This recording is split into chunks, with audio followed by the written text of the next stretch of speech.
Welcome, everybody. Not always sure why they asked me to do this, but it's quite an honor to be able to do that because not only are these guys and ladies Hall of Famers, but they were faculty members with me, they were coaches with me, they were students, they're friends. I couldn't be more honored to be a part of this here today. First, it's going to be a great afternoon. We're going to honor 9 athletes, 3 coaches, 1 contributor, and 2 teams for the great success they've had here at Ocean City. The proceeds from today's ceremony's booklet will go towards a scholarship program. Any donations toward the scholarship program can be sent here to the high school. All inductees and presenters that are back there should be included in the basketball and soccer team. Should be sitting in the back rows. We'll come and get you when your turn to come up here, and we'll bring you backstage. Now, unfortunately, I have to read the school rule aspect of masks in public, close quarters, but there are going to have some exceptions, and I think Dr. Roof was going to mention that to you guys. So let's get on with it, because that's why we are here in the first place. First of all, I'd like to introduce Antoine McClellan, who's president of the Hall of Fame committee, and nice to say, one of my favorite players that I've ever had playing the opportunity to coach. Antoine McClellan.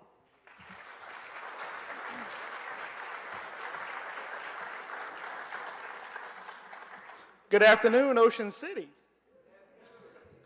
It's a pleasure to serve in this capacity on a school that I love so much, and to see so many coaches and teachers that have, led to who I've become today. And I greatly appreciate you guys coming out. And it's a great effort that we all put through to make sure we establish this organization and make sure we celebrate all those athletes that came to this school and done so many great things. So thank you guys for coming. It's a beautiful Sunday day in Ocean City. And you could be out doing other things, but you came here to celebrate along with us, so we greatly appreciate that. And enjoy your day. And as we get you out of here, then you can go out to the boardwalk and get that Johnson's popcorn and those other things that you guys enjoy so much. So thank you very much. Enjoy this afternoon. And we love you guys and we care for you guys, so thank you very much. Take care. Thank you, Antoine. I'd like now to introduce our superintendent of schools, great guy, Dr. Thomas Baruffi.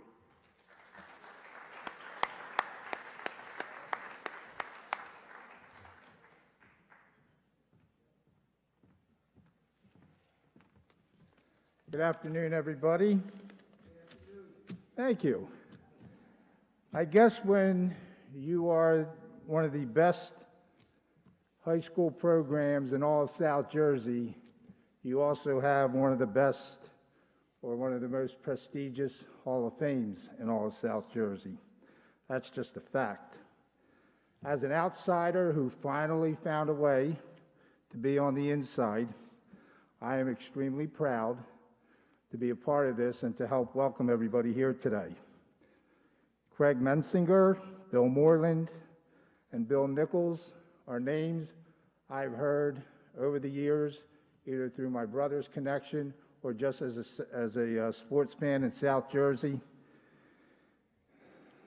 Tom Williams is a legend in South Jersey sports, and all of the athletes, whether they were part of a team or individuals, this is an opportunity to be recognized, and it's an honor that you will be able to look on for the rest of your lives, and that is really so cool. So again, I just want to congratulate everybody and suggest just cherish this day because it's a very special one. Congratulations. Thank you. Thank you, Dr. Baruffi. Now I'd like to introduce our Director of Athletics, Mr. Jeffrey Haynes.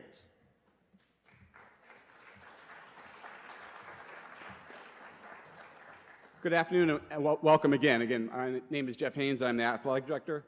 I'm honored to be here today. I know I've met some of you already know. If I haven't met you, I hope to meet you afterwards. I want to remind you, and I think Mr. Bruner will do the same, that in the past we've had a dinner afterwards, but due to, unfortunately, some of the restrictions we have, we're going to have a very brief reception outside, a beautiful venue. If you've been to our football field, you know how nice that is. So if you make a left here, and the next hallway, you can go right out back, and we'll have some very light refreshments for you out there. And once you go outside there, then you have all the time you want to out there. Some great picture ops. We have the OCHS sign out there, the field, and all that kind of stuff. So we welcome you out there as well. I want to, again, congratulate everybody. It is such a great honor for you, and we're so excited for you. Before we move on, I want to show you a couple things. Each of the recipients, when you come backstage, when you leave backstage, we have a gift basket for you. One of the items in there is a really nice clock that has your name on it and the emblem on it, so make sure you take a look at that, grab your basket. Tom Williams has done a great job of putting these together for us, and it's a nice little memento for you. We want to thank you again for everything you've done and dedicated to our high school and to our program. So once again, welcome, and let's get on with the show.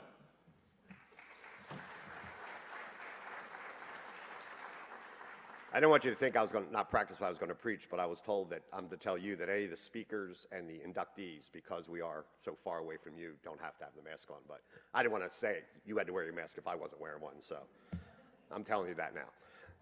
All right. Our first new Hall of Famer is a coach who's going to be introduced by another coach. Please welcome Ocean City's current boys cross-country coach, who comes in with a record of 120 wins and 3 defeats. Matt Purdue is here to introduce the inductee, Bill Moreland.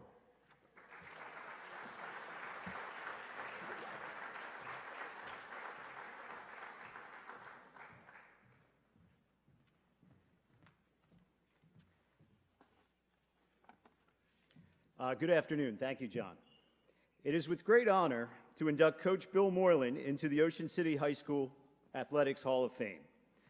I've had the good fortune to coach alongside Bill Moreland from 2007 to 2015. And over those 9 years, I learned a great deal about coaching, cross country and track and field. For 37 years, Coach Moreland guided Ocean City runners to incredible success and achievement, and has been the foundation of Ocean City distance running. The statistics speak for themselves: 345 meet victories, 18 league championships, 7 South Jersey championships, a Group 3 state championship, 6 runners of the year in the state, a Penn Relays champion, 3 Foot Locker finalists in San Diego, 3 Millrose Games finalists at Madison Square Garden, and a national championship distance medley team. To this day, Ocean City High School is the only high school in New Jersey with 2 runners to break 4 minutes in the mile, John Richardson and Brett Johnson. Coach Moreland has been the race director of the Ocean City 5K series for the past 4 decades, and also started the alumni race, which is hitting its 40th year this past year. The reputation of Ocean City High School distance running is known throughout New Jersey, and at the core of that stellar reputation is Coach Moreland's leadership for nearly 40 years. In 2007, Coach Moreland invited me to join the coaching staff of the boys cross country and track and field program. I was surprised later that year when Bill suggested I apply for the head coaching job, as he was looking to spend more time and have more opportunities to see his daughter Allie race at the U.S. Naval Academy and his son Bill race in his senior year. I understood that there were big shoes to fill, and I was very grateful that Bill would continue as a volunteer assistant coach for the next 8 years to continue the tradition of excellence in distance running. When I became the head coach, my role model as a coach had been my own high school coach, Bill Bruno, a legend in New Jersey track and field. He was loud, aggressive, and an incredible coach, but I learned there was a lot more to coaching in different styles when I met Bill.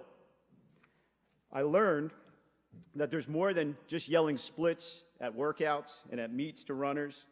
Coach Moreland is a student of distance running. He has read almost every book out there that I've ever asked him about the sport. He has been so incredibly generous with his knowledge, experience, and wisdom of running, which I'm eternally grateful. Coach Moreland has always been a welcoming resource for other running coaches to ask about training methods, racing strategy, and a broad approach to distance running that keeps runners progressing through their careers. Coach Moreland has always provided positive encouragement for his athletes and never used criticism as a mode of motivation. Bill has guided his athletes through success of first-place racing as well as the inevitable challenges of distance running. I've never known a more reliable and dedicated coach than Bill Moreland. He never missed a practice or a race, and for his runners, he created a culture at Ocean City High School that hard work and training, no matter what the conditions are, to continually improve. He was always out there no matter what the temperature, the rain, the wind, always ready to go, always early to practice, always early for meets, just incredibly reliable. Fortunately for us, the weather always seems to brighten a bit for meet days, and we call that in the track and field cross-country program the Moreland Magic. I'm also grateful to call Coach Bill Moreland a friend. As coaches together, along with our fellow field coach, Coach Paul Baruffi, we've had the opportunity to travel some great meets around New Jersey and the country. I've been roommates with Bill in California, Florida, Virginia, North Carolina, and we've enjoyed a lot of laughs along the way. Bill has a fantastic sense of humor that makes bus rides and long relay meets a lot more fun to coach at. One of the many things that has always impressed me about Bill is his ability to wake up at 5:30 without an alarm and be out running at 6 a.m., usually for a 7-mile run. I've tried to keep up a few times on those early sunrise runs, but I tell you, it's pretty hard as I get older. Bill himself is an accomplished athlete who has one of the longest consecutive running streaks in America. In addition to 4 decades of contributions to OCHS sports from Coach Moreland, we've had the added benefit of Mrs. Debbie Moreland. Debbie rarely misses an opportunity to cheer on her favorite Red Raider teams and has always been one of the most generous supporters of Ocean City cross country and track and field. I know Mrs. Moreland has been very patient waiting for Bill to return on those late nights with winter track meets, going up to the Armory and to Princeton and Haverford. When I first started coaching at Ocean City, the Morelands welcomed me into their family, and since then we have been to celebrations, weddings, funerals, and all the occasions of life that bring people together, both happy and sad. The best part of today is not only a chance to recognize Bill and induct him, but the knowledge that he is still very much a part of the Ocean City running community today. Just this morning, he served as one of the race committee members for the Ocean City Half Marathon, and he continues to serve as the meet director for the Cape May County Track and Field Championships. Bill and Debbie remain our #1 fans, and they travel to nearly every one of our meets to cheer on the Red Raiders. I'm glad Bill has a bit more time to see his children and their families, and I know the Morelands enjoy seeing their grandchildren now compete in sports. I am grateful that Coach Moreland trained Coach Steve Hoffman to continue the tradition of excellence in distance running and recruited our colleague here at the high school, Mr. Anthony Johnson, to join the staff as well. Bill, we thank you for all of your incredible contributions to coaching Ocean City High School athletes for nearly 40 years, and we look forward to seeing you and Debbie at many more races in the years to come. Congratulations, Bill.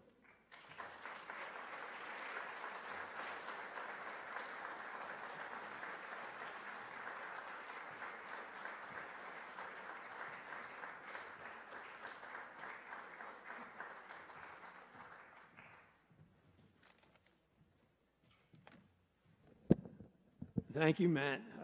With all that he said, I don't know if there's anything left for me to say, but congratulations to all the other inductees to the Hall of Fame. It's an honor, and it's especially neat for me to have being inducted along with 2 of my athletes, Bridget Flynn, you'll hear later, and Eugene Watts. It's neat when you know you've coached these kids, and here they are alongside of you. I want to thank, as Matt said, 37 years, and in 3 seasons each year. That was winter track and spring track, and count that up, that's a lot of seasons. But I've worked with many, many coaches, and I can't possibly name them all, but I thank every one of them for their contributions. In track, when you're a coach, whether it's an assistant coach, there really isn't one head coach in track, because of all the multiple events, when you have, like I had the distance runners, I was the head coach for the distance runners. It's just one person had the title, and unfortunately that person had the job of dealing with the parents and then also doing the paperwork for the meets, etc. But we, everybody worked together, and it, the guys that we worked with, we had many, many stories, and after 37 years, I could tell you lots of stories, but Matt told you almost everything else, so I don't know what else I need to tell you about that. But it's been great. The parents, if there are parents here, thank you for letting me work with your athletes. It's an honor and a privilege. I have said to many people, when I began teaching, I was coaching basketball. I coached 7th grade, then I coached an 8th grade team, a freshman team, and a JV team.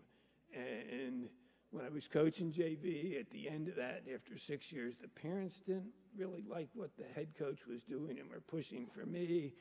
And I finally said, no, I don't need this. I don't need that kind of hassle and so forth. So at that point, the opportunity came to Ocean City as a math teacher and as the cross-country coach. And I jumped and I took it. And it's the best thing that ever happened for me and my teaching career and the coaching career. The athletes that we get as distance runners are almost always very highly motivated. It's real easy to just stop if you don't want to run. They're motivated, and as a result, they're also very good math. I'm going to say math students, very good students, period. And I thank the parents for allowing me the opportunity to work with your kids. The athletes that I have were incredible. Yes, Coach Perdue mentioned many of the accomplishments of some of the kids. Again, I was spoiled. I taught the best kids in school in calculus, and I had the best kids on the track and the cross-country course.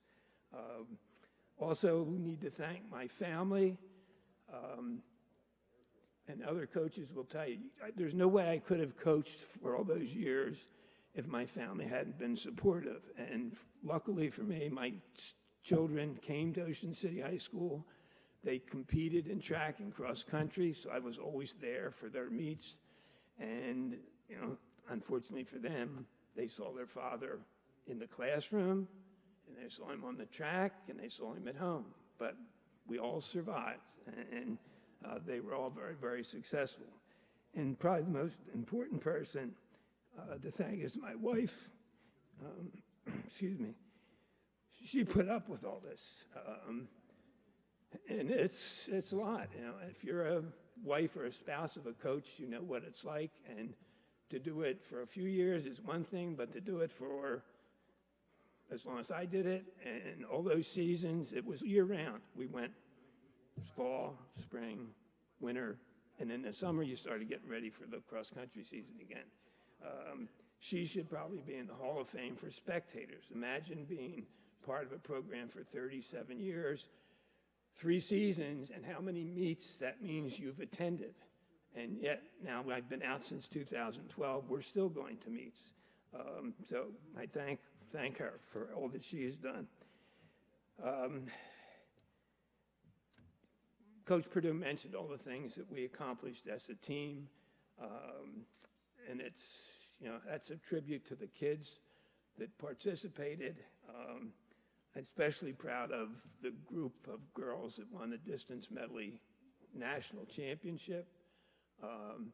The accomplishments that John Richardson and Brett Johnson accomplished as the only 2 athletes from the same high school that have broken 4 minutes in the mile. I had the opportunity to work with both. John Richardson also was the first, at this point there's only one other that has done this, has won the meet of champions in both the 800 and the 1600 in the same meet. In the history of New Jersey track and field, he was the first one to ever accomplish that. Devin Grisbaum, we almost went for the Triple Crown in distance running. She won the meet of champions in the cross country, and then she won the meet of champions 2-mile that winter, and then we just missed out on the meet of champions in the 2-mile outdoors. There's so many things that we have done. The girls 4x8 100-meter won the state championship in a state record. And again, I've got all these things. We've had athletes qualify for the Olympic trials. Renee Tomlin in both the triathlon now and in the 1500 before that, and John Richardson in the 1500 in the mile. And all those things are fabulous, and they all look good, and you read about that in the paper. But what you don't see, and as a coach, it was just as important to me, is the kids who come out for the team. They're these little boys, freshmen, and some of them are little boys. We looked at the team the other day, and it was like, oh, man, these guys. But that's always been the case. But these kids come out, they work hard, they buy into the system, and they progress, and they get better and better. And some of them may never score. I saw 5 former athletes on the boardwalk this morning running that half marathon, and several of them never scored in the top 7 in cross country. But here they are, and one of them was, I just looked at the age group, was 55 years old, and he's out there running a half marathon today. Those are the kids that are just as important as the stars, we'll say. I had a great opportunity to run. We had a handicapped gal who ran for us 1 year, or 4 years actually, and we've traveled to different meets, Disney in Florida, and anyway, she would have a guide who would run with her, but the guide didn't travel with us, so I had the opportunity to run with her. Probably the neatest cross-country experience I had. She tends to be slow, but that was fine. We're running, it was a 2-loop course in North Carolina, and as we finished the first loop, there was a girl in front of us who was slowing down, and she stopped. And I said to the gal I'm with, come on, we can catch her. Well, we would run a little bit faster and just keep our ever-ready bunny, I used to call her. We'd almost catch her, and then the girl would hear us coming, and she'd run faster and get ahead of us again. And then she'd stop later on, and we would go after her again.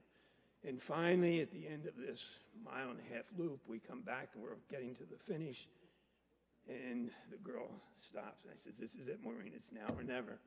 And we took off, and she ended up beating this girl. And she was thrilled. I mean, she was next to last in the race, and that didn't matter. She beat this girl because she just kept trying. And those are the things, and those are the kids, they just get better. And it's a privilege to work with them. And thank you for this honor. And again, congratulations to the other inductees, and thank you all. Thank you. Our new Hall of Fame inductee, Bill Moreland.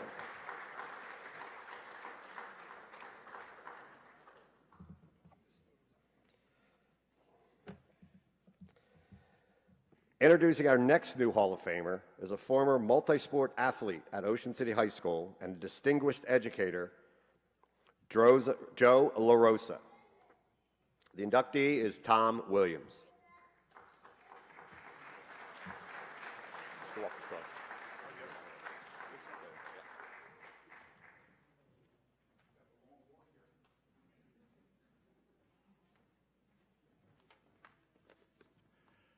Good afternoon. My name's Joe LaRosa, Ocean City High School, class of 71. That's 50 years ago. I'm flattered that I've been asked to introduce someone that everyone already knows, Mr. Tom Williams. Growing up in the very small town of Sea Isle, you remember stories that you heard as a child. In March 1962, a terrible storm hit Sea Isle City, and the island was marooned, completely cut off. Ocean City was making a run in the state basketball playoffs, and our starting point guard, Dave Farina, could not get off the island. Somehow, Dixie Howe commandeered a Navy helicopter and had it flown into town to pick up Dave. During the ride, Dave was scared to death. But upon landing, as he related to me, he was met and calmed down by someone who was traveling with him as the team reporter. This person also happened to be the first person that Dave ever met from Ocean City and was Dave's first friend from Ocean City, Tom Williams. In grade school, listening to the AM radio, I recall a battle between two of the local radio stations. Harvey Holliday of WMID was touting everything great about the Beatles. To pique listener interest, the disc jockey opposite him on WOND was supporting the Monkees. The other disc jockey, Tom Williams. By high school, there was always this man at every football and basketball game who would lug all the electronic equipment into the press box and gym so the games could be broadcast live on the radio. I soon learned who the man was, Tom Williams. As a high school athlete, you thoroughly enjoy reading about yourself in the local newspaper. The newspaper was the Sentinel Ledger, and the byline on all the game stories was by Tom Williams. By college, I was looking for a job on the radio. The local radio station, WSLT, gave me an opportunity. Radio, even in a market as small as Ocean City, can be a cutthroat business. As I started on the radio, I was quickly befriended by someone that I had always heard about, that I always saw, but I did not know, Tom Williams. Through the trials and tribulations of radio, Tom was always helpful, taking me under his wing and showing me how to improve. While he was on the radio, he was always continually writing for the newspaper. Although he loved all high school sports, Ocean City High was and remains very special to him. Tom has been named New Jersey Sportscaster of the Year 10 times. He has an encyclopedic knowledge of Cape Atlantic sports. He has set about documenting sports at Ocean City High School, in addition to maintaining an always up-to-date website on Cape Atlantic and Ocean City High School sports. He has authored 4 books: Ocean City High School Sports in the 60s, Ocean City High School Sports in the 70s, Ocean City High School Sports in the 80s, and a murder mystery titled South Jersey Sports Beat. It is my great honor to introduce my friend, the scribe who has illuminated and chronicled Ocean City sports since the early 1960s, Mr. Tom Williams.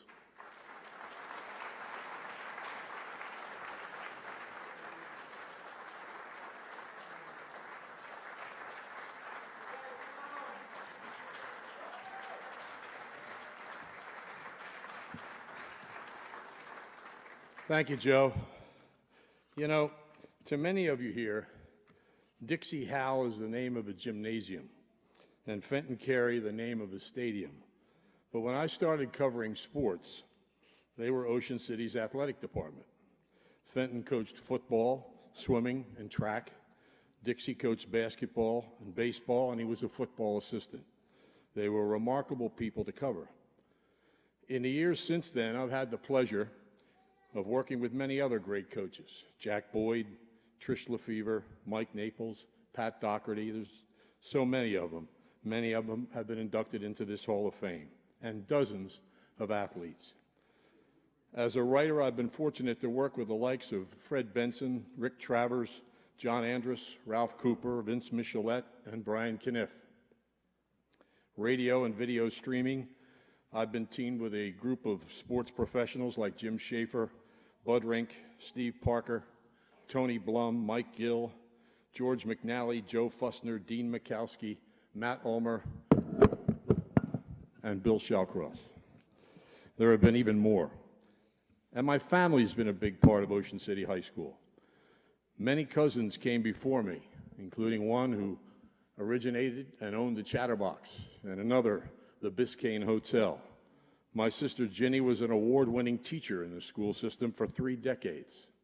Her daughter, also Ginny, was president of her senior class here, and now an accomplished educator herself. And her son, Irv, had a great academic career at Ocean City High School and played #1 singles for Phil Birnbaum. It's been rewarding to work with all these people and covering high school sports. One of the great things about high school sports is you never know what's coming next.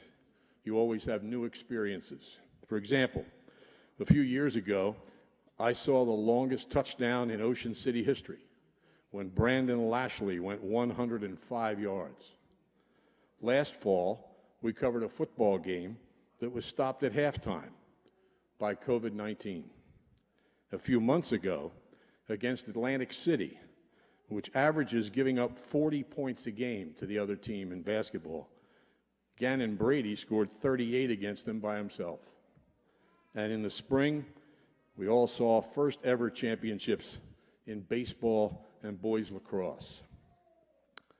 It's a great honor to have your name on a list that includes Dixie Howe, Fenton Carey, Archie Harris, and so many others. They're the very special high school athletes and coaches. But there are thousands of high school athletes who will never be considered for a Hall of Fame. They love their sport, they work hard at it, they show up every day, and they fill whatever role the team needs. There would not be high school sports without them. It's been a genuine pleasure watching the great athletes, great coaches, and great teams compete. I'm looking forward to more.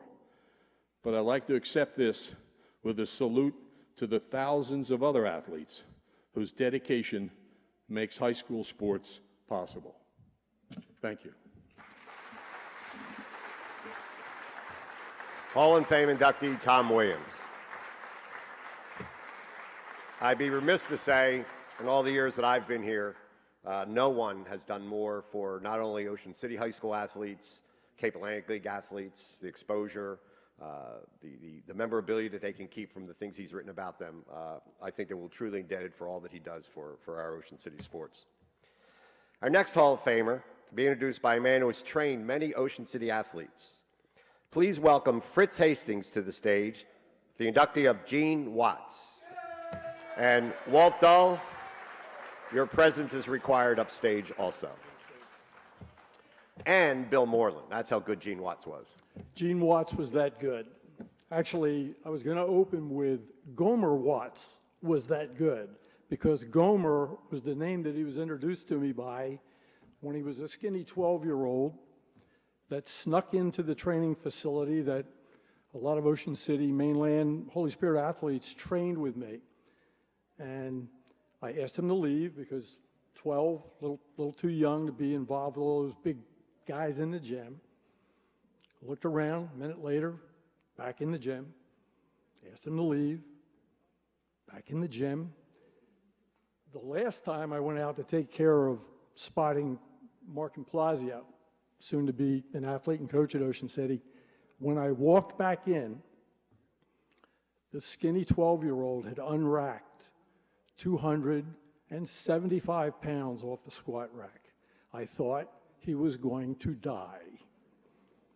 And I said, okay, young guy, you can stay, but please do as I ask. So the beginning of a very interesting relationship began there, because the two gentlemen that I've asked to come up next to me have had a great deal to do, not only with me as a coach at Ocean City, but certainly with Gene. But Gene and I have a unique relationship. He is actually family. Gene, there's my mom down there, Mrs. Watts. Gene eventually moved in with me and showed up one day and said, I'm moving in with you. And I'm like, okay, we'll see how this runs with the parents. And they're like, no, we're good with you keeping him. I said, okay. I said, limited space, my older brother and I said, you got the couch.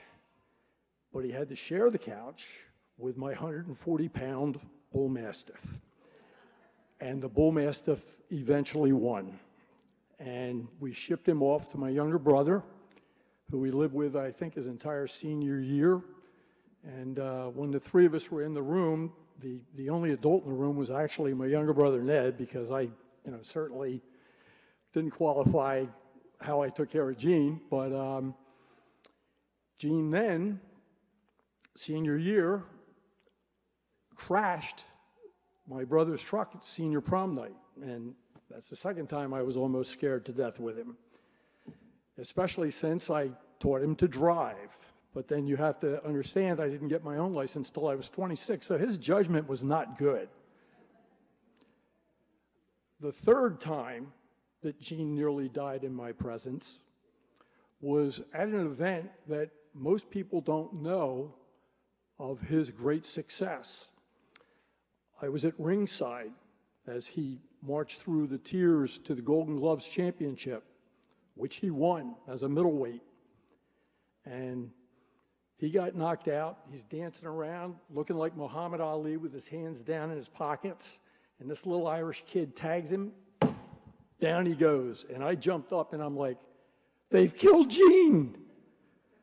Got up, won the fight, and went on to win the South Jersey Golden Gloves title.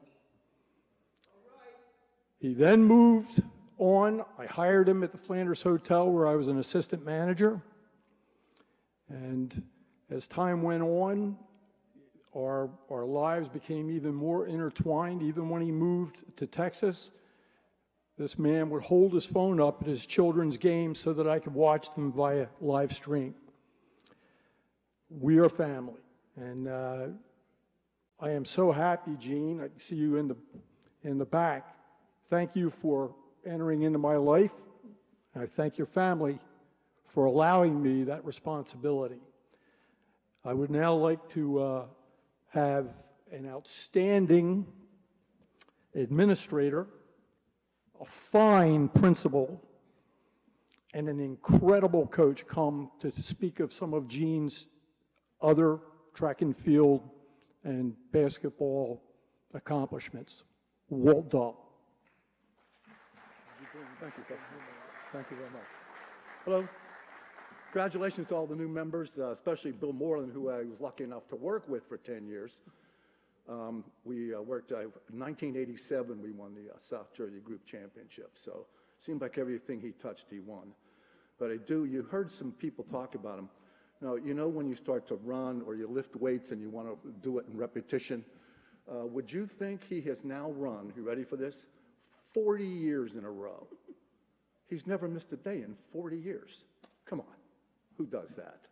And he says he wakes up in the morning like a fireman, and he literally has his shoes and his pants and his shirts, and he just puts them on and goes out the door before he knows what happens. So congratulations, Bill. Great working for you. I spent 36 years in education in 3 different states and overseas, and I think Ocean City provides the best of everything. I'm glad my kids went here. I'd like to thank my wife, 48 years. We're both Pitt grads. Way to go, Veronica. Thank you. They won yesterday, 77-7, University of Pittsburgh, that is. In cross country, I'm on the football field, and how I got on the football field was halfway through the season, a gentleman knocks on my door. His name is Tony Galanti, and he says, listen, we have an opening at the freshman high school football program because a gentleman left. We heard you head coached, you want to come down? Sure. So I went down. What a great experience that was. Wow. Ended up that I'm on the same field where Gene Watts is running because he's on a cross-country team. Well, I'm going, and again, I'm probably going to get in trouble because I've done it before. I'm going, I've never seen Bill attract so many brothers on one team before. And I'm going, is this kid an exchange student or what? I mean, come on. He just, what an athlete. And it was so interesting to see he was so effortless. He would run and made no facial expressions, no sweat, anything. It was like he didn't belong there. 2 stories. The coaches at the Cape Atlantic League thought that he was cheating because when they ran a cross-country course, he would run across the sand, and they said he had gone before the race and put stones so that he would run across the stones instead of his feet getting drugged in the sand. I'm not kidding you. They took pictures and everything. Come on. So the next thing is when he was so fast that he didn't know where he was in the race, so he would hold up till they caught him, find out where the race is going, and then run and beat them. Come on, Gene. I think that's the 5th time I've said it. What a great kid. His long strides were just ridiculous. I think he carried about maybe 10 yards a stride or something. Just was built for it. Next time I saw him, I never met him. In basketball, he looks like he shouldn't have been along on the court. He was so gifted and so blessed. Certainly one of his techniques or one of his skills that Eugene could pick a quarter up off the ground standing straight up. His arms are forever, hands like toilet seats, and he could jump through the ceiling. So you put all that together with Eugene Watson, you got yourself quite a show. It was wonderful. He looked like a combination of LeBron James and Kevin Durant. Then track. I finally get to meet this kid. 1981, he leaves in 1984. So I go, hey, how you doing? What's going on? He says, I'm a former high jumper myself. I said, let me give you a couple techniques. Yeah, like I had to give him techniques. He went from 6'2" to 6'6" in like 3 days. School record. Then I found out like Mr. Moreland was saying, he had a couple 4-minute milers. I had my first 7-foot high jumper. which is unbelievably hard to do. Congratulations to Eugene there. He leaves in 1984. I don't hear from him for 30 years. 30 years. Okay, Eugene, do I owe you some money? What's up? You know, or do you owe me some money? He goes, look, I'm coming in town. You mind getting together with some people? Let's go out and have breakfast. Okay, so we get together.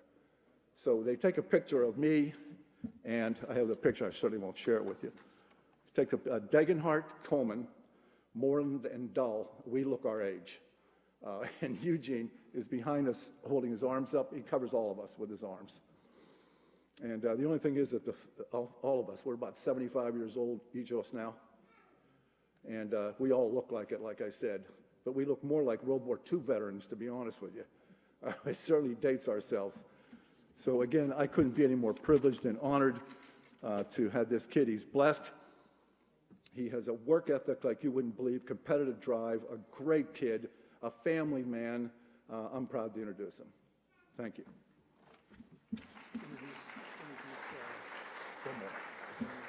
Introduce Bill Moreland. I gotta go sit down. Sorry, me again. I had the opportunity to coach Gene, probably, and I've said this, as you heard me say before, I have a lot of seasons of coaching, the best natural athlete that I ever had the opportunity to coach. He could have played anything. The football coaches wanting to play football, soccer coach wanting to play soccer. Everybody wanted him to be part of their team. I got fortunate enough to finally, his senior year, to get him to come out for cross country. He had run track previously, but to do the cross country. He was like a deer in the headlights, had no clue what cross country was about, what to do, and so forth. But the God-given talent that Gene has put him ahead of everybody else on the team in his first season with no summer training. And like I said earlier, we train all summer. He had no summer training as a base. He just got in there and he did it. And the best example, and we talked about this back this summer when he was in town, the sectional meet, which is all the teams in South Jersey, were running. There was a pair of twins from Eastern High School who were very, very good. And Gene gets in a race with these two twins, and they're going back and forth, and the twins are beating him up. Yet one goes ahead, he gets behind him, the other one slips behind him. They were working him, or boxing him out so you can pass him, et cetera, et cetera. Gene ended up finally beating one of them in the end, finished second in South Jersey with probably very little training preseason. The finest, like I said, the finest athlete that I ever had to deal with. And I had, as I said, many, many good runners. But Gene, some of them maybe couldn't have done, certainly could not have done the things that Eugene did. I present Eugene Watts.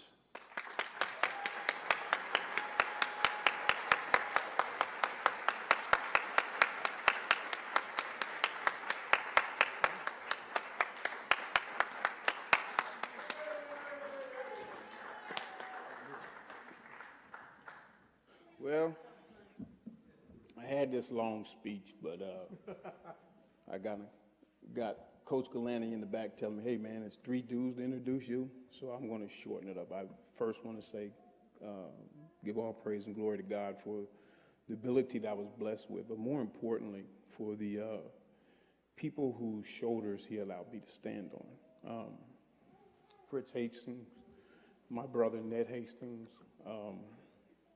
all the coaches, Walt Doe, who is probably one of the funniest guys I've ever met in my life.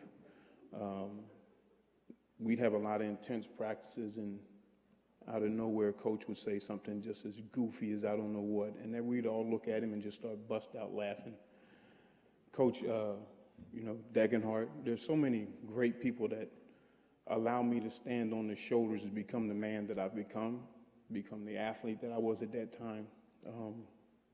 These guys know how much I love them, regardless of whether this Hall of Fame issue was going on. I hate to call it issue, but they helped me become who I've become. My parents, who gave me the strong foundation of my religious beliefs, and to remember that at the end of the day, you're going to have to lean on somebody else, and somebody's going to have to lean on you, and you need to learn how to be there for others. And these gentlemen, regardless of color, were there for me. And I just want to say thank you. Bless you all.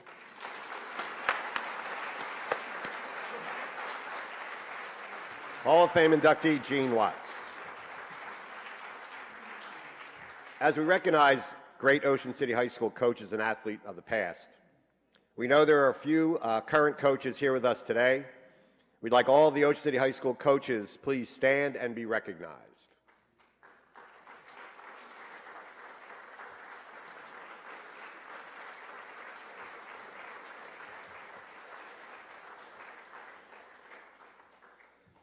Our next new Hall of Famer could not be here today, and accepting on his behalf was Terry Tracy's son, Aiden. Was Aiden in the audience today? We were looking for Aiden. Is here. Okay. They said they were calling for you, Aiden, in here. Come on up here, Aiden.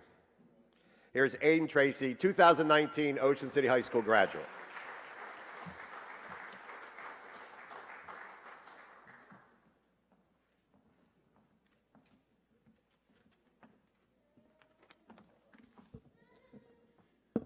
Good afternoon, fellow inductees and their families along with them, OCHS coaching staff, and distinguished guests. My name is Aiden Tracy, son of Terry Tracy, who unfortunately is enjoying retirement and is on vacation. So growing up in Seattle City, he was very limited to organized sports, and adding to that, his father was not too fond of him. His first experience was here at OCHS, but he was tall and very uncoordinated and had no desire to play. But yet, the first month of school, Mr. Jack Boyd asked him to try out for basketball. And shortly thereafter, Mr. Ted Klepak told him he was built to run. His response to both was that he had to ask for his father's permission, which he was given as long as he could keep up with his grades. Now, Coach Klepak gave my dad a lead-weighted vest and told him to run on the beaches as often as he could. Not knowing of the connection between him and Mr. Jack Boyd, Coach Boyd asked him to do the same thing, but doing stationary vertical jumps prior to tryouts. Now, as a freshman, he played both varsity basketball and track. Mr. Klepak told him he was running the 440, and at that time, there was a runner who was already doing that. That runner came up to my dad and told him to ask to participate in another sport. It was a little late, and Mr. Klepak lined them both up to race against each other. That race, my dad won, and that was just the beginning of his career. So now, although he was blessed with this natural talent, my dad always said that he was as good as his coaches and teammates encouraged him to be. My dad lives by a philosophy by Walter Wintle that he has instilled in us, and it reads, "If you think you are beaten, you are. If you think you dare not, you don't. Life's battles don't always go to the stronger or faster man, but sooner or later, the man who wins is the man who thinks he can." So my dad has 3 memorable highlights in his athletic career here at OCHS. The first was being part of the 1972 state final basketball team, and he could see how proud Mr. Boyd was not only to be in the state final, but to be stepping foot at Jadwin Gymnasium at Princeton. Coming onto the court, my dad looked into the stands and saw his father. That was the very first and only game his dad has ever attended. The second was going to Rutgers University Stadium with Coach Klepak for the 220 state championship. There, my dad set a new school record, which he still believes still stands today due to the change in the designation of the event. Lastly, was being awarded the first recipient of the William Nichols Trophy for the most valuable athlete.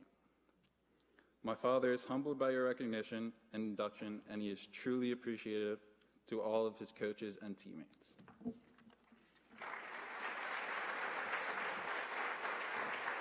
Thank you, Aiden. Congratulations, Terry Tracy. I'm fortunate enough to not only just introduce these next 2 gentlemen, but I really call them my very good friends. Introducing our new next Hall of Famer will be a former Ocean City athlete and coach, and the first person I ever lived with down here in Ocean City, Tony Galani. The inductee is Bill Nichols.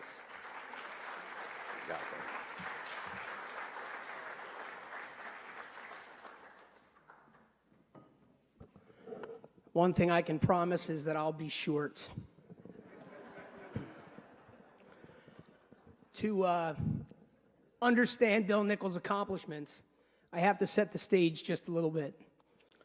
We grew up across the street from one another on the opposite side of the street, about 100 yards apart. I know that because I paced it off today. That's a lot of steps for me.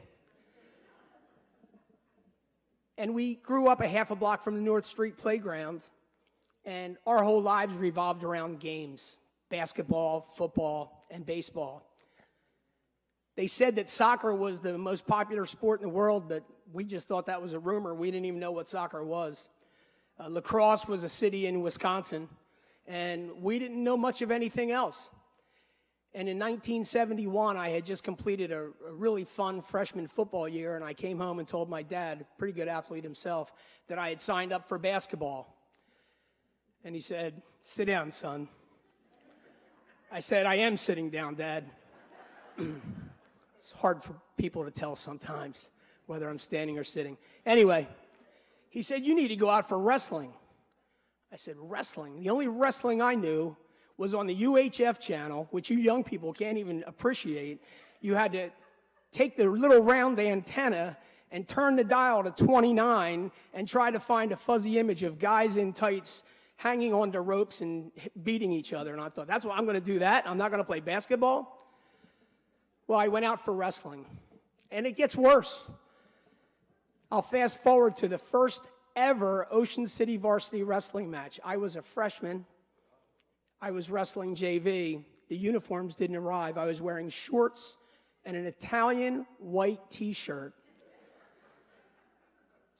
I think I was the only one to win. We wrestled Vineland. They were a powerhouse. There's 12 weight classes. The most points you can give up in a match is 6 per weight. We didn't have anybody make it out of the first period, so the maximum score should have been 72-0. We lost 72 to -1. Our 106-pounder threw his headgear and was penalized a point. Was not a great start for Ocean City Wrestling. I should tell you that it took place in the Ocean City Intermediate School cafeteria. That's what they thought of wrestling. A few years later, and Bill Nichols didn't get a chance to witness that. He was at Millersville learning how to be a woodshop teacher, and I'm telling you, if they ever make a Hall of Fame for teachers, Bill Nichols is first-round selection. No question about it. 46 years at Ocean City High. Legend. So anyway, he comes back from Millersville, and he becomes an assistant, never having competed in this sport. And within a couple of years, he's the head coach, at which point I returned from college to assist him. And it wasn't long thereafter that the accomplishments began to pile up. He won many team tournaments, Christmas team tournaments. It was rare where we didn't have a couple of district champions, several regional placers, regional champions, many state placers, and a 2-time state champion. And that may pale in comparison to some of the things that you've heard some of the other people accomplish. If you look at the Tri-County area, with the exception of Buna and Absegami, there's not a school around that has accomplished what Bill Nichols accomplished at Ocean City High School. And I guess the reason why is, there's a few reasons why. Dixie Howe always taught us that there were 2 things that you should never be outdone with. No one should ever know the rules of your sport better than you. Bill Nichols knew the rules better than all of the other coaches and most of the other officials. And I can recall matches that we won because he knew technicalities that other coaches didn't. The other thing that Dixie professed was that you should never have the other team be in better shape than you. I don't ever remember Ocean City losing because of their fitness. When we first started practicing, we were at the intermediate school, and our kids ran down to practice. When we moved back to the high school, and some of you will remember this, Billy made the back stairwell famous because our kids would start every practice running up to the top floor and down 30, 40, 50 times. The stairwell covered in sweat, quite aromatic.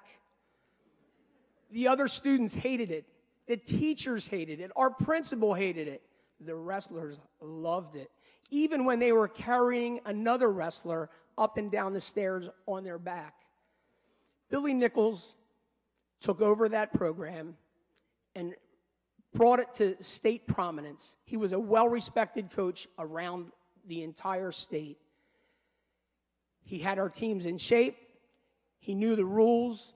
But the thing that he did best, he related to kids. He loved kids. He had the most unique ability to be able to spend time with young men, laugh, pull pranks, have fun, and then push them beyond any ability they thought they could ever reach. And he did it repeatedly for 30 years. I'm proud to bring Bill Nichols, Coach Nick, out here to accept his honor.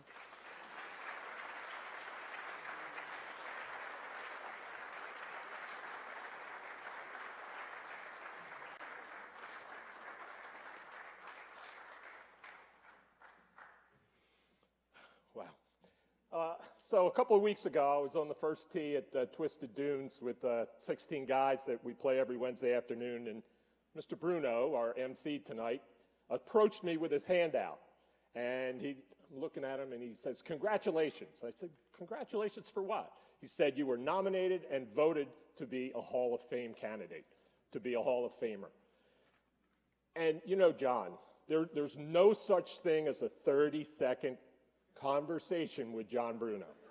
So this conversation, not only did it get deeper because he's a psychology teacher, but it was long. There were 16 guys there, and every single one of them came up to congratulate me, but John wanted to go deeper. Who was your best wrestler? I felt like I was on the couch. Somewhere along that line, I made the comment that I've used before, and it's kind of demeaning to this affair, but it's just me. I don't like being the center of attention. And I said, even a blind squirrel finds a nut once in a while. But it doesn't apply to this. Nobody up here wins this award on luck. While I was, the weeks before this, looking and thinking, what am I going to say today? I'm thinking, first of all, everybody that comes up here is a little bit different. If you're an individual and you win it, you pretty much have decided your own fate. You're the one that's responsible for being great. You worked hard to be great. But coaches, we're a little bit different because we didn't go out there and wrestle 500 matches. We had other people do it. This award is on the backs of hundreds and hundreds of people that have stood side by side with me to get to where I am today standing in front of you. I guess because I've done it for so long, there's a lot of people to thank. I guess I should start back in 1977 when the school board and the athletic director at the time, Dixie Howe, saw something in me to make me the next head coach. And like Tony said, I had never wrestled. The only experience I had was 3 or 4 years as an assistant. And most of the time, the head coach never gave me any responsibility. I was just one of the kids. So I was like a high school student again.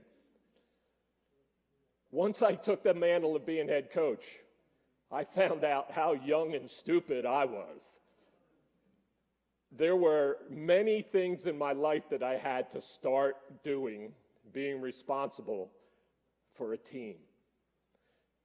I started doing some strategies that I've stole from somewhere or somebody, because I did that all throughout my career. The first strategy that I used was always surround yourself with people that are smarter than you. And in the 30 years that I did this, I tried to bring people in the room that were smarter than me, because I had no experience other than being an assistant. From the first assistant coach that I had, we called him Topper, because no matter what story you told, he topped it. And I went through dozens of assistants in my career, ending up with Ocean City's only 2-time state champion as my assistant. Everyone brought something different to the table. no more so than the guy that introduced me. When I finally got him to give up coaching junior high wrestling over in Upper Township, which was successful, and got him to join our program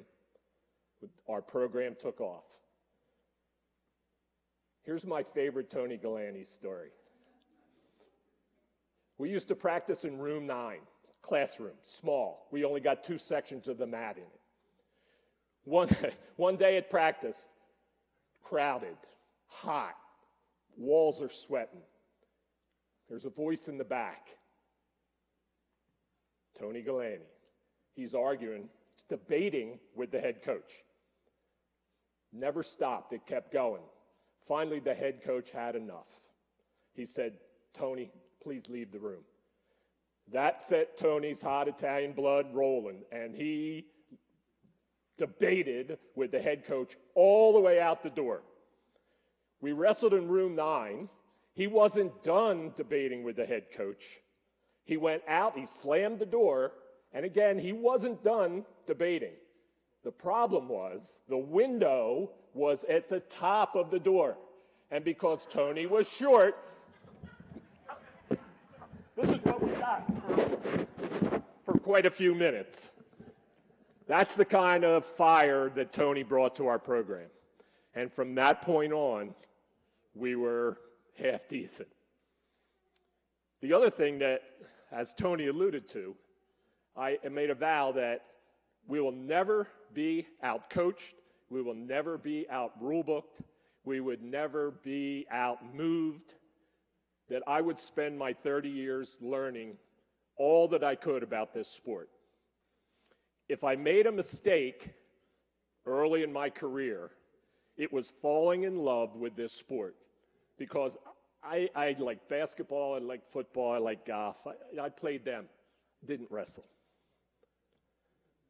In order to gain that, I did many things. Read books, got subscription to wrestling magazines, went to camps, brought in coaches. To make sure that we knew our opponent, I kept a copybook of all of the clippings for the week from the Courier-Post and the Atlantic City Press. And on Sundays, I would cut them out and paste them in the book. I would use that book to chart the opponents that we were going to wrestle, to try and find the favorable matchups, the holes in their lineups, and whatever. You probably know that takes a lot of time. Unfortunately, I stole that time from my family. So my kids, Ashley, Kristen, Kirsten, Kelsey, and Will the Fourth, lost a lot of their father. Not only that, but so did my wife. From November to March, I was an absentee father. Even when I was home, I wasn't home. I have to say, my wife being in the back, honey, I know that we talk about our relationship being a 50-50 relationship, but I know it was more than that. I thank you for giving me the time to increase my knowledge, to get better, and I'm sorry for anything that I didn't do. I thank you for not yelling and screaming at us. I thank you for not only supporting me, but also supporting our teams. You schlepped all of our kids to the matches, home and away. You had dinners for us when it was psych night. You did laundry when I needed it done. There wasn't anything that you wouldn't do for us or me. And I need to say now that I love you to death. And that if there was a hall of fame for moms and wives of coaches, I'd nominate you.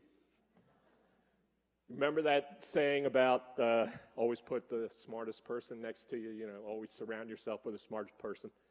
I need to debate who the smartest person was in this relationship. We always struggled for people in the room. So we got to the point where we would recruit, we would take anybody, put them on the mat, try and teach them how to wrestle. There are hundreds and hundreds of kids that signed that red and white form and gave it to the nurse and decided that they wanted to become part of the family. We had kids that were good. We had some bad boys. We had scholars, and we had kids that were one bad test away from being ineligible. We had kids that were athletes that could do cartwheels across the mat, walk on their hands, do dive rolls, and we had a kid that couldn't skip, and it took us a whole year to teach this kid how to skip. We had kids that were physical specimens. We had kids that were a little soft, and we had kids that were missing body parts. We had them all, and we had some girls. We did have 2 girls in our career that were wrestlers. The rest of the girls were managers, statisticians. As Tony said, it wasn't so much that we pressured everybody to win. I was always in awe of the men that I had on the team, that what teenager would come to practice and leave a puddle of sweat on the mat to get better, to be able to perform at their peak for over 6 minutes, learn hundreds of moves and counter moves, who would watch what they ate because they had to worry about their weight, who would put on a skin-tight uniform and go out and perform with just him and his opponent on a mat in front of all the fans. It's always been kind of, our sport's better because we're real men. We battle every time. I always wondered what went through their heads, how dedicated they were, and that I will never forget. I had some tweets or some notes on my phone, and some people meet me this week, wanted to congratulate me for for this honor. Not one of them mentioned anything about a match. All of them had something to say about their time with our team. Had fun, learned a lot, life lessons. It was great. I miss it. These are the things that make coaching great. I thank all of those people that stood beside me, from parents to family to coaches to wrestlers to managers to fans. I thank them for giving me a lifetime of friendships and memories that I can draw from for the rest of my life. I also thank them for helping this blind squirrel find this nut. Thank you very much.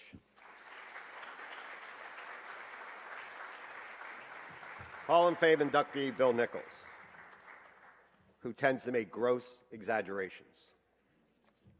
It was a very short conversation, no matter what he says. Our next induction is the 1956-57 basketball team, coached by Dixie Howe. 65 years ago, this team won its first 24 games before losing in the state final by 3 points without a key player who was injured.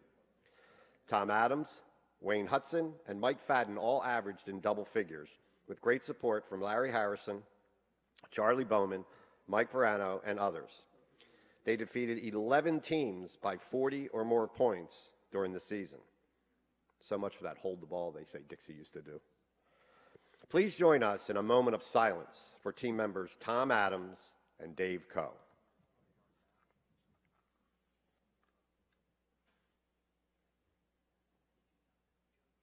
Thank you. We do have a couple of members from that 56-57 South Jersey Championship team, Charlie Bowman and Mike Verano.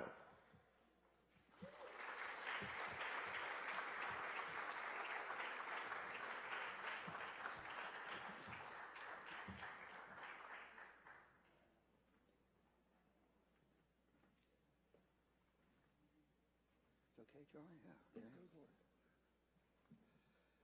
Thank you, and you're in good luck here because the event happened 64 years ago, so I've been told. And how in the world am I going to remember even this most gigantic fact about 64 years ago? Anyway, first of all, I would like to thank the committee and Tom Williams for recognizing our team and the season, the historic season that we had back then. And I can relate several facts to you right up front. First of all, I was the shortest guy on the team, and no surprise. Secondly, we had great players, and a lot of what I know about the season, or can remember about the season, I learned through Tom Williams' writings.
And the day was definitely a basketball town. You know, it went unsaid. We had a fine, fine coach, fine gentleman, a man that put his team together. But this team just didn't come together because he started to coach him when we got to high school. You know, we used to practice as kids, hours and hours and hours, in a town that had no cell phones, no television, blue laws, that they used to lock all the athletic gates on Sunday. That's the time that we grew up, but yet we found time to play basketball almost constantly. So we were more than just a team. We were a family. We we felt it that way. You know, we just seem to know when you're on the court, you know what's going on because you've done it so many times. And I think that was the strength of our team. Well, the record is a record, and we're very proud of that. I'm very proud of it because I grew up in Ocean City. We moved here in 1943. My father was a physics and chemistry teacher at the high school, so we started there. And then all these players on that team were kids that I went to school with from kindergarten, and that was really made us family. My whole family, with the exception of my daughter Tricia, live in Ocean City. They're all high school graduates of Ocean City. We have 6 grandchildren, one that's still in Ocean City. It's just a wonderful experience. They're all doing very well. You know, I can't be more pleased with what's going on and what's happened in my life. I work locally. I can barely tell you that I was at Mainland Regional for 35 years, coached football, golf. I'm very proud of that, but not here in this building. I know that they're not very popular. But our team, I think, was outstanding. I think it represented Ocean City, and I'm just very proud to be a part of all that. Thank you.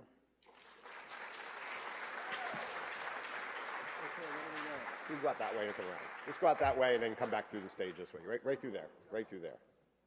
Take to the left a little bit. There you go. Yep, where you're pointing is good. Then make a U-turn. Congratulations to the 56-57 team. Can somebody make sure they found their way?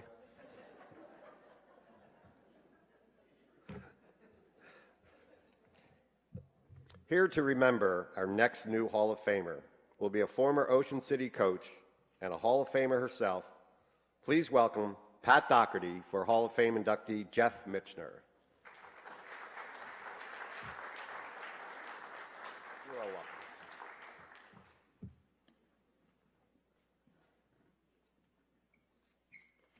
Good afternoon. Thanks, Tony, for leaving this the right height. I'm going to talk a little bit about golf. I want to congratulate all the other athletes that and coaches and team members that have been honored here today. I myself have been very lucky in my 36-year tenure as a teacher and coach at Ocean City High School to have worked with some of the best athletes ever. And at the next step, I am in a position today and have been before to present them for induction into the Ocean City High School Hall of Fame, which means that others also saw them with those skills. I'm here today to speak a little bit about Jeff Michener. Jeff graduated from Ocean City High School in 2001. Overall, he was probably one of the best golfers to play at Ocean City High School ever. He lettered in all 4 years at the #1 position in golf. He was also a team captain for half of those years. During his time on the golf course, he was a first-team Cape Atlantic League player all 4 years. Not a lot of freshmen get to do that. As a junior, he averaged just a little over 37 strokes in a 9-hole match. Now, for those of you that are not familiar with golf, the Ocean City High School team plays at Great Bay Country Club, and par at the front 9 or back 9 is 35. So he was just over 2 strokes over par for the entire junior season for the 9 holes. At the time, that was the lowest average. I think, as time passes, obviously there are, some others that come along. In his senior year, he averaged another additional stroke, so 38 plus, which was slightly higher, but it was good enough to get him named the South Jersey Golfer of the Year by the Courier Post.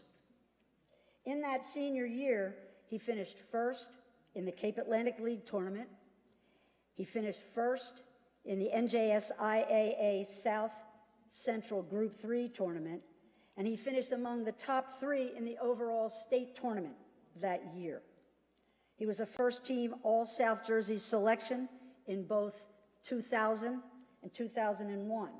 He played in 80 regular season games in his career and scored in every one of them. And more than half the time, he broke 40, which again is only a few strokes over par. In his senior year, he played in a national high school tournament in Florida. The top 30 players were designated as high school All-Americans. Jeff finished 13th in that event. In addition, he was a member of an all-star junior team from the United States that toured Scotland. Jeff went on to play Division I golf at Drexel University. Again, he scored in every match that he played at the collegiate level. In his collegiate career, he finished second all-time in top 10 finishes for a college, and in this case, Drexel golfer. As noted by Tom Williams, Jeff achieved what he called the golfing trifecta for Ocean City High School. He was named the Player of the Decade in 1990s, the Player of the 20th Century, and the Player of the Decade in the 21st century. His widow has often asked me to tell a couple of stories which I thought have just kind of explain Jeff. One of them that I use all the time is the kind of gentleman that he was on the golf course. Okay, the kind of class that he had. And if you're watching the Ryder Cup right now, that's not happening all the time. But anyway, it was a Cape Atlantic League Championship, and it was at Great Bay. And I was driving around in the golf cart, just trying to get a feel for how the guys were going. And I got to the 13th hole, and Jeff and his opponents were on the green, and I kind of whispered to him, "How you doing? How's it going?" And he turned around and he said, "Oh my God, Casey is playing so good." And I said, "I didn't ask you about Casey." So, but that's just a perfect example. There's another story, and it actually didn't have anything, it did have to do with Jeff, but he didn't know it at the time. We had a faculty meeting the last day of school, and the faculty meeting was in the band room. And as we're trying to close out the year, the assistant principal at the time stands up, and he is complaining about teachers in different departments using the telephone and making personal calls. And then he said, and in one call, somebody called Mission, Kansas. And I just ducked my head. I called Mission, Kansas. And I called because in his senior year, Jeff won a club championship at Stone Harbor. And the prize was money. And I thought to myself, if he accepts money, he loses his eligibility. So I called Mission, Kansas. And whatever worked out for that championship worked out between his dad and him. Jeff passed away unexpectedly on May 11th of 2018 of a brain hemorrhage at the age of 36. He left behind a loving wife, Sarah, and at the time, an 11-month-old daughter, Hayes. The Jeff Mister Scholarship Foundation hosts a golf event each year to raise scholarship money for an Ocean City High School senior golfer and or a senior who chooses to go into college and major in culinary arts, because that's what Jeff did. Those students must exemplify the ideals, the sportsmanship, and the love of the games that Jeff possessed. In the first 3 years of the event, over $8,000 has been awarded to Ocean City High School students. Jeff was just a great kid, and it's difficult to be here, but I would like to introduce his family who would like to receive this honor in his memory. Commissioner families will come forward.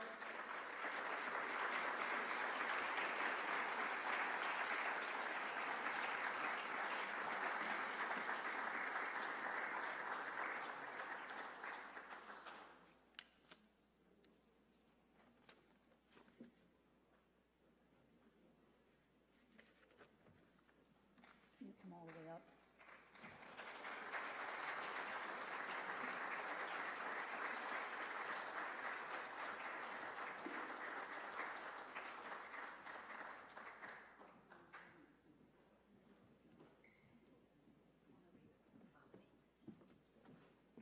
We're going to stand here on the stage, okay?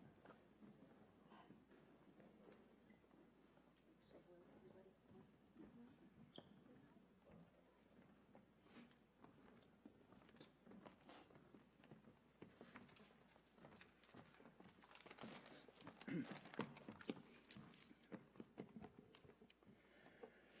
Thank you, Coach Doherty. You were very special to Jeff and will always be part of our family. I'm Rich Mitchner, Jeff's dad. On stage with me is Jeff's mother, Connie, Jeff's wife, Sarah, his daughter, Hayes,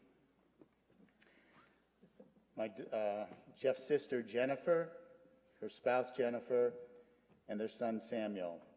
Jeff's twin sister, Megan, couldn't be with us today. We'd like to thank the committee for bestowing this great honor upon Jeff, and congratulations to all those honored today. Jeff loved representing Ocean City High School. As Coach Doherty once said, he was a great competitor on the golf course, but he would admire an opponent who was playing well, and even offer advice to an opponent who was struggling. He cared about the sport almost more than he cared about winning. His competitors were lifelong friends. Casey Klingert from Egg Harbor Township, Jimmy Jones from Lower Cape May, and Ryan Owens from St. Augustine. When he went to Drexel, Tom Carter and Joe April from St. Augustine followed, as did Steve Ransom from Lower Cape May.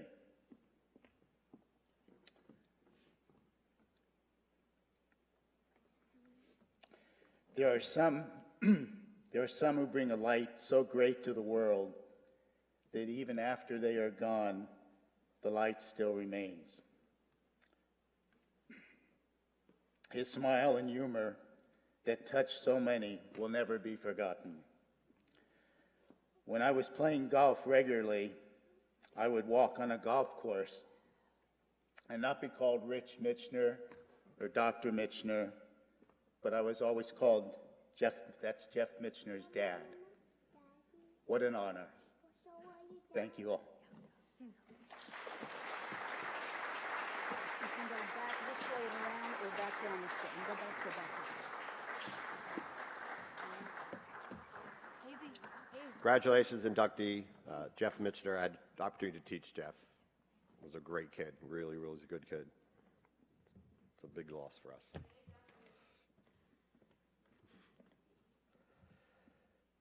Introducing our next new Hall of Famer will be one of the coaches. Please welcome back a newly inducted Hall of Famer, Bill Moreland, to introduce Hall of Famer Bridget Flynn.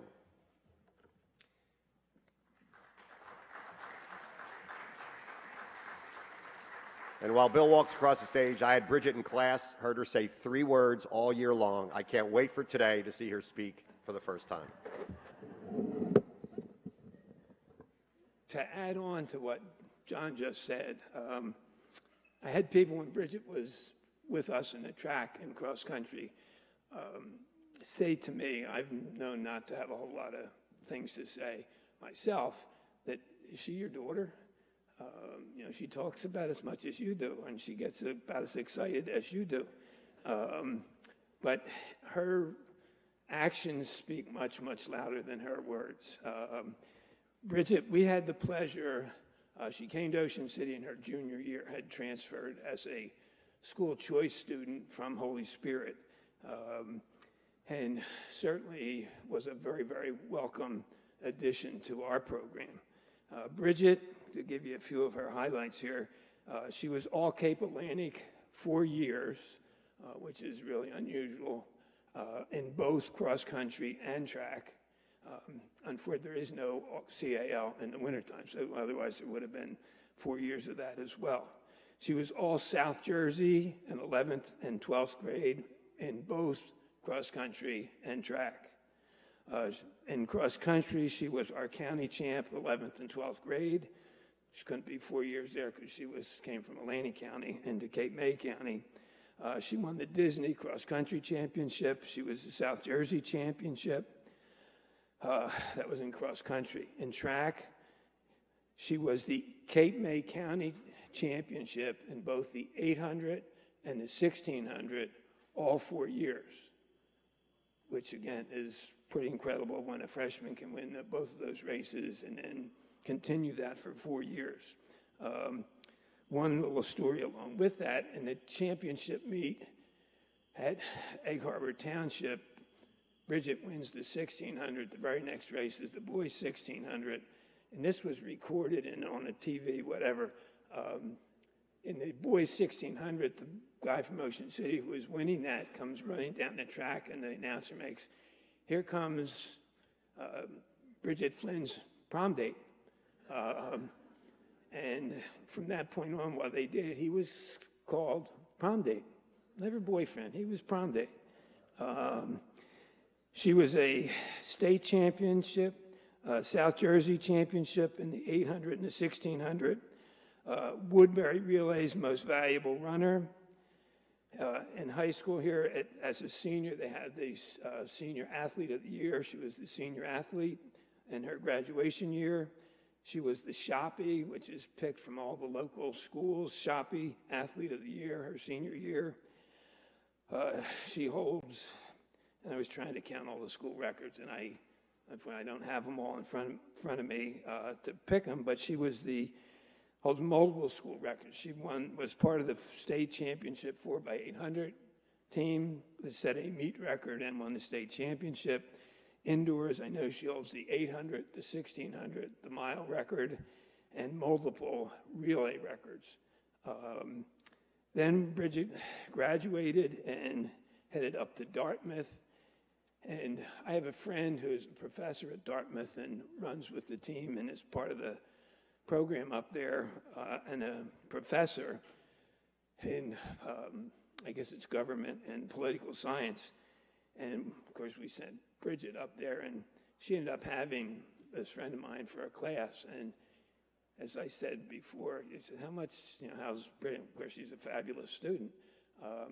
But again, how much does she have to say? And Bridget's quiet, like I said before. And he said, she doesn't have a whole lot to say, but she certainly produces.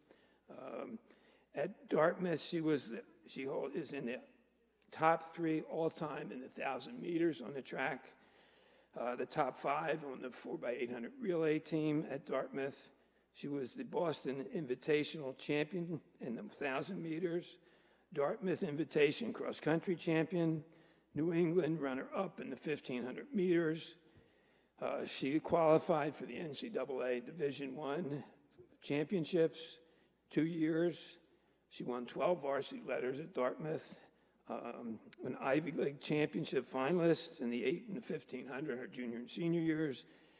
And probably one of the bigger things, I love the academics.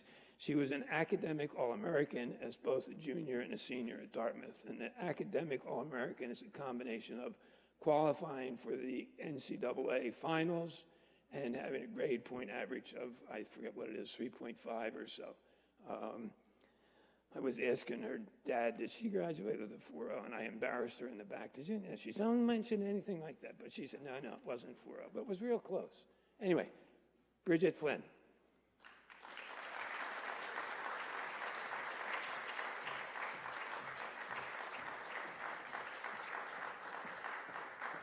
Okay. Great job. Thank you, Coach Moreland. First, I would like to say congratulations to all the other inductees today. It's an honor to be amongst this group. And thank you to the Ocean City Athletic Hall of Fame Committee for hosting such a nice event. I've always had so much respect for the Ocean City athletes that came before me. When I transferred to Ocean City High School my junior year, I remember feeling nervous and intimidated by the success of the former athletes. Ocean City Track and Cross Country has an impressive history of accomplished athletes that I've always looked up to. These men and women won races and ran times that I never believed I would come close to, and in many cases I really didn't. So it really is an honor and in many ways a surprise to join this Ocean City Athletic Hall of Fame. This award means so much to me because Ocean City track and cross country practice and races were the best part of my high school days. I made memories with my teammates that I'll have for the rest of my life. The ups and downs of competing and the bonds that I formed with teammates and coaches truly shaped the person that I am today. I'm appreciative of all the opportunities that athletics have provided me throughout my life. My time at Ocean City opened the door to an amazing college experience, both athletically and academically. Competing for Ocean City taught me skills and provided me with memories that I'll be forever grateful for. And I just quickly want to say a few thank yous.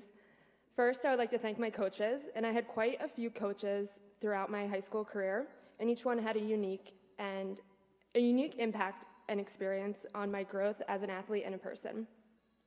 So first, I would like to thank Coach Bill Moreland for his consistent investment in me.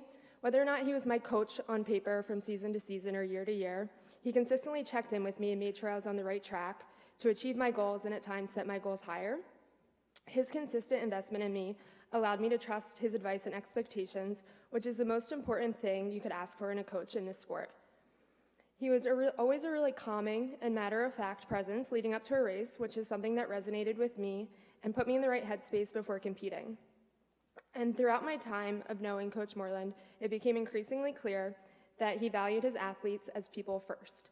Many high school coaches prioritize a young athlete's high school performance over their long-term success in the sport, and I'm grateful that Coach Moreland prioritized his athletes' long-term success, allowing me to continue to love my sport and continue to improve throughout college, which I know a lot of my college teammates couldn't say the same about their experience. I would also really like to thank Coach Trish Henry for welcoming me to the cross-country team when I transferred in as a nervous 15-year-old. Coach Hops, as we called her, really created a team culture that's hard to replicate. My cross-country teammates and I were all in it for each other. We loved being together and working toward a common goal. And that's a culture that's hard to come by, especially in distance running. She did a great job of keeping things light for me when I would get nervous and instilling confidence in me in a sport that I wasn't always sure about. I would also like to thank Coach Green for his dedication to the track team.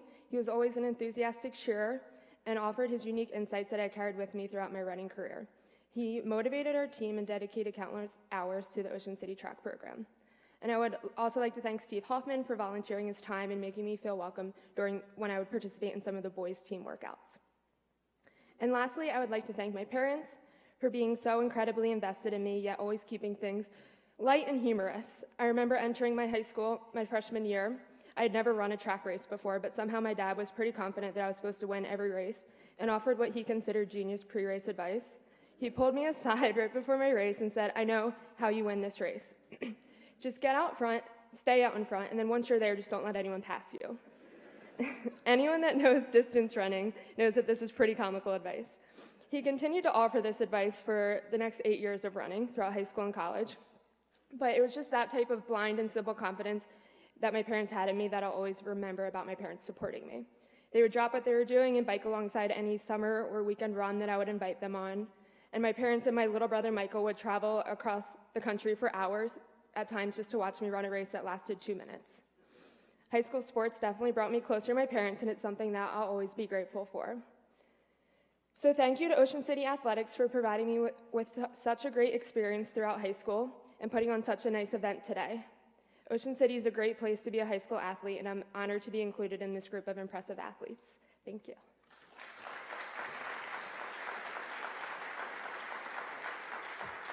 Congratulations, Hall of Fame Bridget Flynn. And I could barely get her to say hello when she walked in the room. Pretty impressive. Another new Hall of Fame inductee returns now. Welcome back Tom Williams for Hall of Famers Joe Kennedy and Frank Wicks.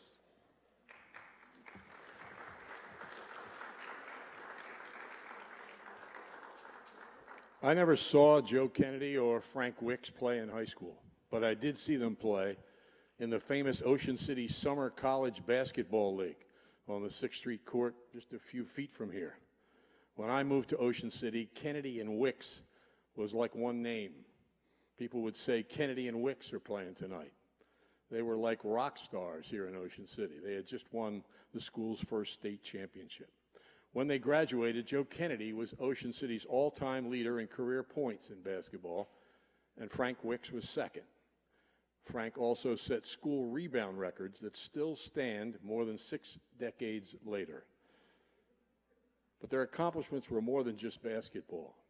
They both won championships in track, and they were both members of the Ocean City High School All-Century team in baseball, in addition to basketball. Their baseball team, by the way, won the Cape Atlantic League.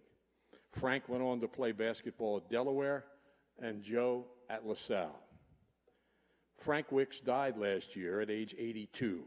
He had gone on to become one of the finest college band directors in the country, spending 30 years at LSU. Joe Kennedy had an impressive career in the U.S. Navy, retiring as a captain, and he is here with us today. Please welcome back to Ocean City High School a new Sports Hall of Famer, Joe Kennedy.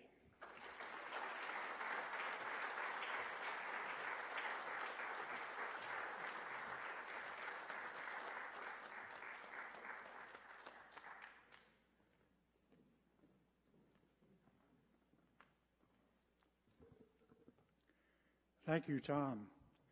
You know, it's been 66 years since I graduated, so no one else will remember me but Tom, who has a history of Ocean City and is truly a treasure for this school. As all athletes, I'm standing here now because of 2 great coaches, and they've already been mentioned in the Hall of Fame, Dixie Howell and Fenton Carey, and also a tremendous group of teammates. No one does it alone. So I'd like to just mention a few things about Frank Wicks, who just been noted. Frank was tremendous in basketball. He was a tremendous rebounder. He had some magic about him.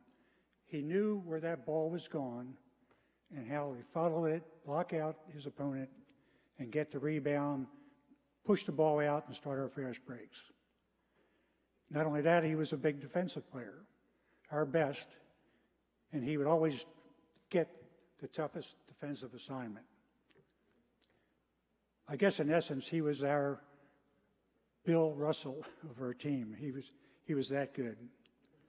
Also in the baseball world, he was a southpaw, and back then he threw over 90 miles an hour, and he brought professional coaches looking at our team. But back then, there was no state championship. We just had the Cape Atlantic. So he didn't get a chance to show his skills at a higher level, as happened this year with a tremendous baseball team that won the state baseball championship. What a great honor that was for the city here and for the school. So track goes on then. Frank's a track man. He was a high jumper, and he was also in the 880 race. Stand out in both. I never tried out for the track team. Never signed up for it. So how did I get to be track? Back then, we had a class track meet, inter-class track meet, beginning of the season. So Frank said to me, he said, "Joe, why don't you come out and you'll fill in on a couple of events." So I said, okay. So I went out. So he said, how about doing the 440, which is a quarter mile once around the track? He said, you're in good shape. You can do that. So I jumped in and to do the 440. I said, but Frank, I've never run a race. I don't have any track shoes. I mean, what do I do? He says, well, I'll lend you a pair of my old track shoes. He said, and I'll tell you what to do. So this was my coaching from Frank. He said, well, what you want to do, you want to get a good start. You want to get around that first turn in a good position. Stay with the leaders in the back stretch. And then when you come in around the last turn, give it everything you got. That was my coaching. So I did that, and I won the race. So I beat the quarter milers on the track team. So wouldn't you know it, Fenton Carey come running after me, And he said, Joe, I want you for the track team. And I said, Coach, I said, I like baseball. We're dedicated to baseball here. And, you know, Dixie, we're going to win the championship this year. He said, well, look, Frank's doing it. You can do it too. So I said, well, okay. So he said, I'll work out something with Dixie Howell. So he did. And here was the deal. The deal was that I didn't have to go to track practice. And you might ask, well, how did you ever work that out? Well, back then, when you finished sports, when I finished, I lived in Summers Point. Frank lived here in Ocean City. He was only a few blocks away from the school.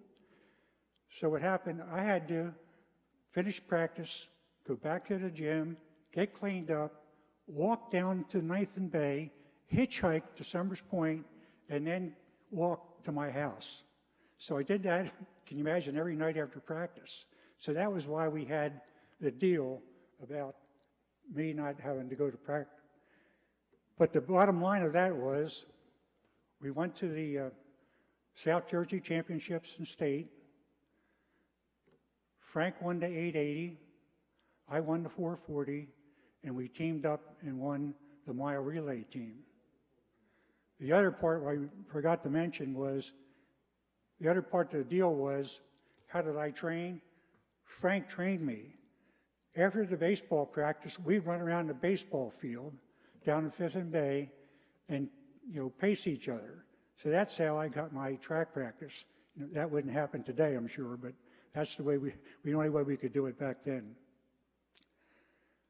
So I'm happy to be here today and be able to say a few things about my teammate Frank and all of my teammates, because it's a special occasion and we're really proud and honored to be included with this tremendous group of athletes, coaches, teams, and an outstanding contributor in Tom Williams.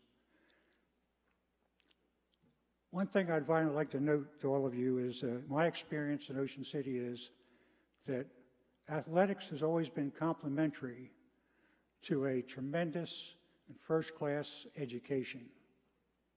And that is the path for students to go on to higher education and rewarding careers. So tonight, I want to thank Ocean City for preparing me for that path and for this honor tonight. Thank you. Congratulations, Hall of Famers Joe Kennedy and Frank Wicks. Introducing our next new Hall of Famer will be a coach who has been my assistant coach for many years, devout coach. I'm so happy that he's also our first state championship baseball coach. I'd like to introduce Andrew Bristol to induct Craig Mensinger. Get to it, man.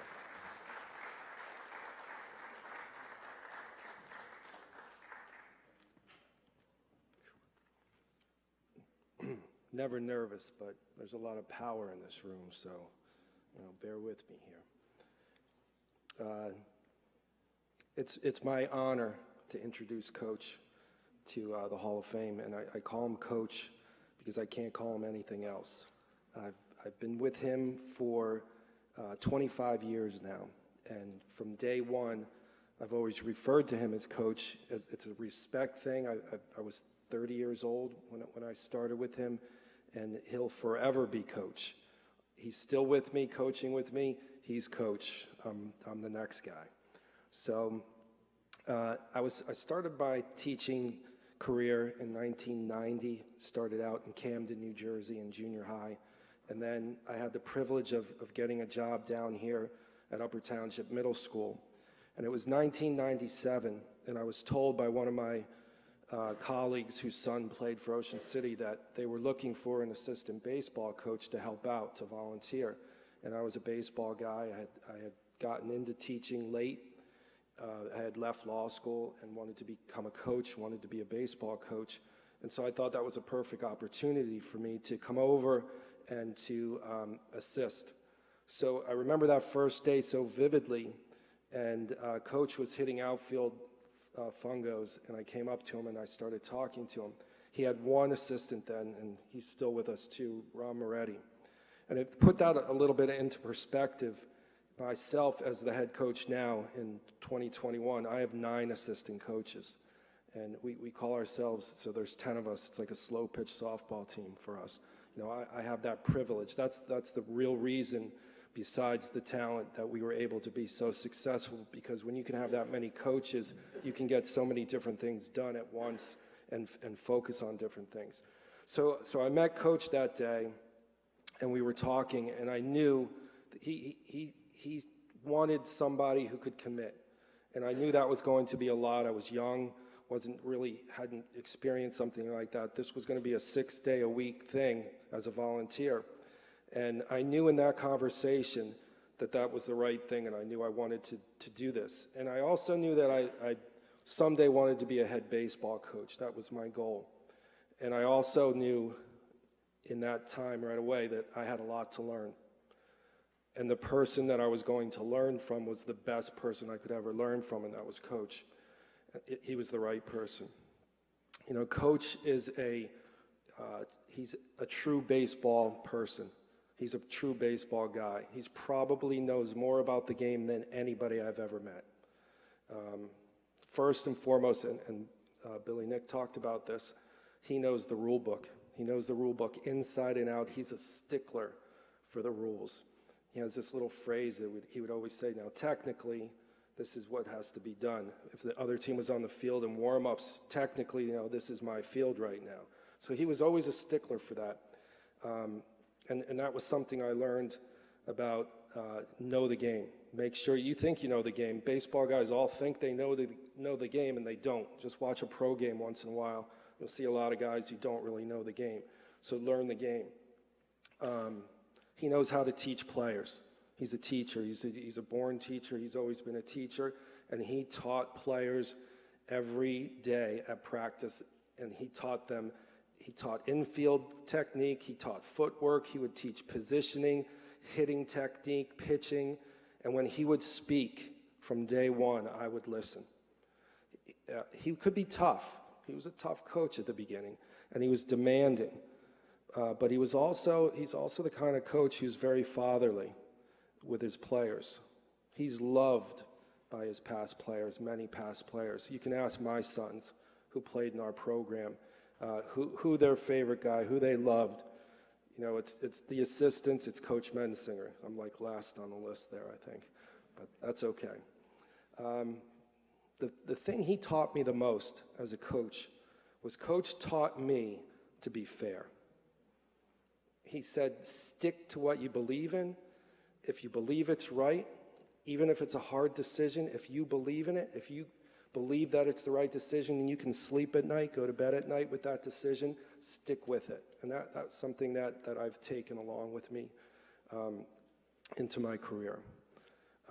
The other thing he taught me early on was to be on time. As a coach, never be late, always be early. Early is on time. To be on time is actually late. He was always the first one there. And I remember it was, like I said, it was early in my career. We had an away scrimmage, and I showed up about 5 minutes before the bus was about to leave, and I thought he was kidding around, and he said, you know, you're lucky, we were going to leave without you. And I kind of chuckled, and then I looked at him, and I realized he was serious. And he was a little intimidating back then. So again, I listened. I've never been late again. I'm early now, like he always was. Another thing that he taught me was to always have attention to detail. It's what wins you baseball games. Detail, attention to detail, preparation. Another Billy Nichols statement. Be prepared. Put the work in. It'll put you in the position to win. Without detail, attention to detail, preparation, you aren't going to win. And so I always feel like through coaches mentoring that if you're prepared, you put yourself in a position to win, and we have a good chance of winning, and we've won a lot of baseball games with that philosophy. So I finally get my opportunity, like I said, 25 years with Coach, and it was 2018, and he was going to step down And it was a transition that was easy because really all we did was change hats. I told him right away that I wanted him to stay on. I wanted him to be a part of this, that I wanted him with me. And a lot of it was because I knew what kind of a guy he was, a baseball guy he was. And, you know, to be a head coach, there's a lot of pressure there. It's hard work. Many people don't see what a coach puts in day after day after day in preparation and all the different things. And that pressure, that P word, there's another P word that goes with that pressure, and that's parents. And that can be a very pressure-packed situation in certain times. And I wanted him to be on that field and go back to why he always was on that field, because he loves the game so much.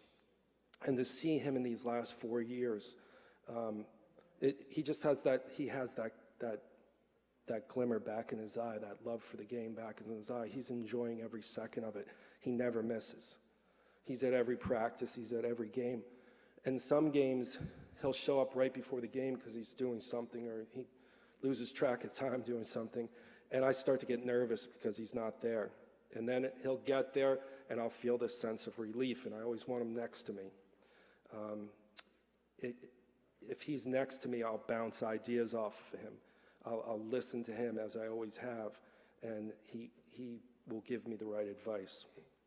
So we have this coaching. Like I said, there's 10 of us, and it's like a brotherhood. A lot of us have been there a long time, and we get to spend a lot of quality time together. We go out often, we talk often. We're together at least once a month in the off season.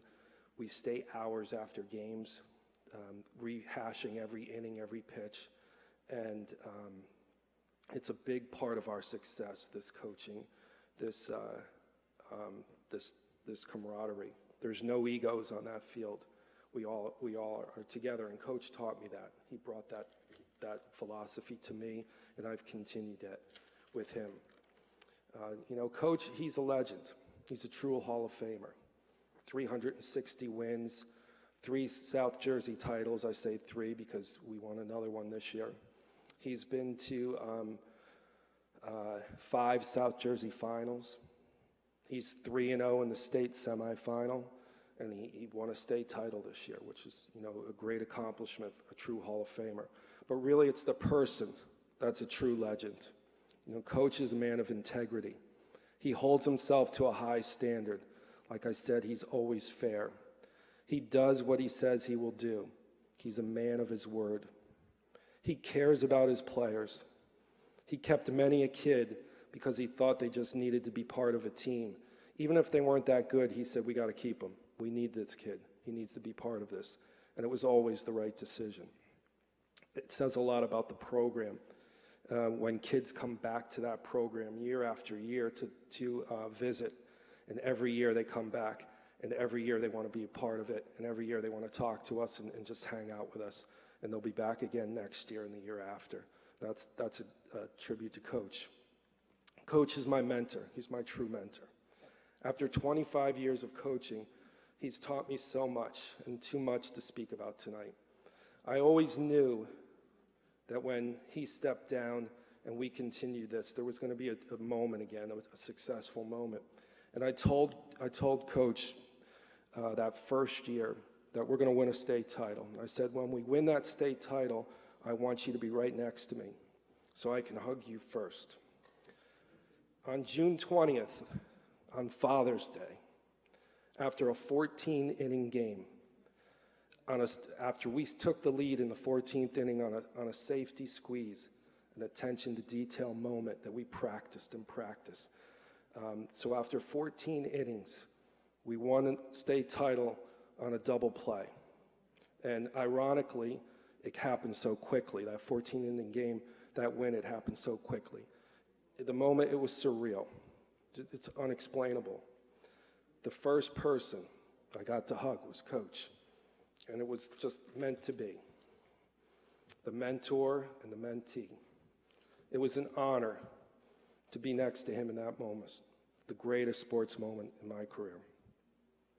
You'll always be the face of this program, Coach. You're a Hall of Fame coach, and I congratulate you. And it's my complete honor to introduce you as the Hall of Fame member of Ocean City High School, Coach Craig Mensinger.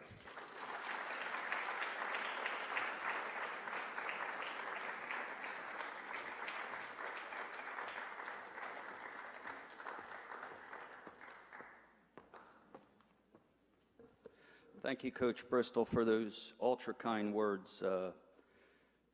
I'm standing back there and I'm thinking he's giving me credit for everything he's accomplished. That was awful kind to him. First, I'd like to thank the Hall of Fame committee for this induction. It's really an honor. I also would like to congratulate all the other inductees today. They have really made Ocean City Athletics what it is today. They deserve everything. Baseball is the ultimate team sport. No one person, especially me standing up here today, deserves the full recognition. It's not an individual one. We have an unbelievable coaching staff. We have unbelievable parents. We have unbelievable players. You put that all together, you have success. The coaching staff, I have to say a little bit about them because like every coach before me, things don't get done without them. Baseball, because of its uniqueness, you need a lot of people to help. I have been very fortunate to have some of our former players come back and volunteer their time, some of them being named as Shane Chisholm, Tom Shawcross, Joey Hinesley, Andrew Fiorentino, and Ed Terry. The last one was a person that started helping, and he never stopped. Coach Terry. Coach Terry is a very, very big part of our program. When I was the head coach, Ed was one of the main coaches through the summer leagues, did all the winter training with the players, did individual lessons, never charged a dime. He loves the game, he teaches the game well. With Coach Bristol as the head coach, Coach brought him on and gave a bigger role to Ed, and he was a big part of why we won a state title.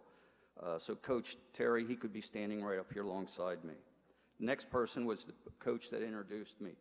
I'm not sure if Coach Bristol mentioned this, but I remember vividly he coming up during a practice up to the fence and saying, "Hey, Coach, I would like to help you as a volunteer coach." And I look at this guy and I say, "Sure, we need help. There's no doubt about it." But I knew nothing about him. It's one of the best decisions I ever made. He has a passion for the game. He communicates with the players better than I could even imagine to. He's very knowledgeable of the game. So he was probably a 5 or 6 year volunteer coach on the varsity level. The kids loved him. It was tremendous. Then the JV job opened up and he became our JV coach, helped our program even more. He taught these kids what it takes. He instilled in the kids the work ethic they needed. So when they got to the varsity level, it made our job so much easier. We always had very similar philosophies, so it was a very easy transition when I did step down. I'm so proud of the job that he did while he was our assistant coach. I'm even prouder of the job he's doing today as a head coach. He's just awesome. The next coach I'd like to recognize is Coach Frank Lasasso. I knew Frank was a baseball guy because I coached against his father and his grandfather. I guess I'm a little old, but they come from Hamilton, where his grandfather was this all-everything St. Joe coach, and his father was a super coach at Hamilton. So I knew he was a baseball guy. So when he got the job here, I went right to him and said, "Look, we'd love to have you help out as a volunteer coach." Of course, he stepped right in, and with his knowledge of the game, did a great job. When our freshman job opened up, I asked him, "Would you please take the freshman job?" He stepped in, did a great job, got him ready for the transition to JV and varsity. That was Coach Lasasso. Again, it's not a one individual thing. All these coaches deserve to be up here with me. Coach Anthony DeLeo was a Division I pitcher from the prep. Didn't like that too much about it, but I loved the guy. You know, he came and started subbing here. We asked him to help us. I knew because of his pitching background that he would help our pitchers tremendously, and he did. What I didn't know is what an outstanding coach he was. He knows baseball inside and out. He's presently our JV coach, and again, super knowledgeable, helps the program immensely.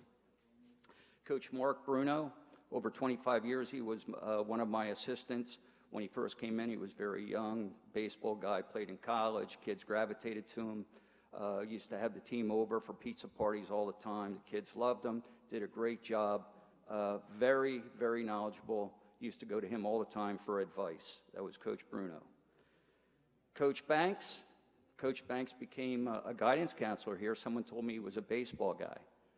So I go down to his office and I say, hey, I hear you're a baseball guy. I'd love to have you help the program.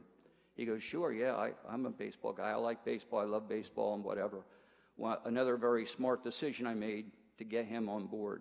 His first year, I found out in college he played first base. I said, would you take over the infield? He said, gladly. Now, here I'm a middle infielder. I thought I knew all the drills. I'm watching him run some drills, and here I'm sitting there going, wow, I didn't know that. Wow, I didn't know that. So, again, he brought talent to our program, which helped us all. Then when Coach DeLeo took a teaching and coaching job over at Oakcrest, I asked him, hey, I need a pitching coach. I think you would do an outstanding job. He kind of looked at me and smiled. He goes, Coach, I never pitched in my life. I said, I know, but you'll do an outstanding job. So he studied his tail off, and to this day, he's our pitching coach, doing an excellent job. Coach Moretti. Coach Moretti has been with the program for over 30 years. He is the first assistant to help with our program. For my first 6 years, there was no varsity assistants. As much as I went to the principals and the administration to try to get assistant coaches, they kept saying, no, not in the budget, not in the budget. So I asked him if he could help as a volunteer coach, and he said he would love to. Well, the smart guy that I am, I knew that he played in college, and I said, you know what, you're a catcher, you work with the catchers. During the games, you're used to calling pitches, you call the pitches. He was my first base coach. Very knowledgeable. I don't know where the program would be if Coach Moretti didn't step up and help us way back in 1992.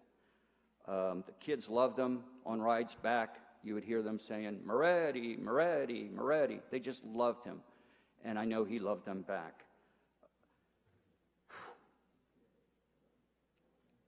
I continue to give my time. Not only do I love the sport, which I do, but I love working with the young athletes here at Ocean City. But even more than that, these coaches are outstanding. I love to be with them also. And this year, I was very fortunate to come in contact with two new coaches that Coach Bristol brought in. Chris Duffner, which played baseball for the Tampa Bay Rays organization, and Frank Koppenbarger, who is with the Phillies organization, and before that, the St. Louis organization. I learned so much from them also, and it was kind of cool because I always got to stand next to them. I didn't have to worry about making decisions during the games, and we could just keep talking back and forth. And I just love that rapport that has developed within the coaching staff and help working with the players. And they're both great individuals, and they helped our team immensely. Now, every coach, besides the coaching staff, knows you're not going to stand up here unless you have a lot of talent. And I've been very fortunate to have a lot of players come through that were very talented, many of them playing in college. We have a few kids that are also right now in the minor leagues. So all that makes a coach look good. You hire good coaches, most of them are all volunteered. You hire good coaches, you have good talent, you're going to have success. But I heard one coach stand up here today, and I said to my wife, he's stealing my speech, because I feel just like he did. It's the other players, not the stars, that really make an impact as a coach. As you're up there teaching them and they're working their butt off and they're getting better, it just makes you feel so good. And to have a team, you need those players as well as the stars to have success. So I love that part of coaching as well.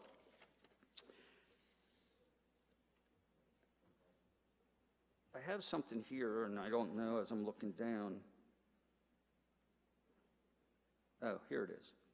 I saw him outside today, and I didn't know he was going to be here, so he doesn't know I even had this in my speech. But early in my career, it was pretty rocky, so much so that I was debating, is this really for me? And a longtime successful coach here, Hall of Fame coach, Coach Degenhart, said to me, Coach, if you know you're doing the right thing, don't be distracted by the outside noise. Do what you know is right and move forward. And that was the best advice that I ever received, and it made a world of difference, and it kept me in love with coaching and in this game for over 40 years now. Next, I have to talk a little bit about, and many coaches have done that. When you're a head coach, the time constraint is very, very demanding for about 4 months. And I was very fortunate to have 3 sons come through the program, but they supported me of being the head coach of Ocean City High School. I would try to get to all their Little League games. Heck, I was their coaches, but I didn't get to as many games as I would have liked.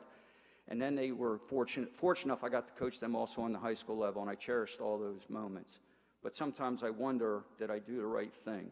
But they made the decision easy by supporting me.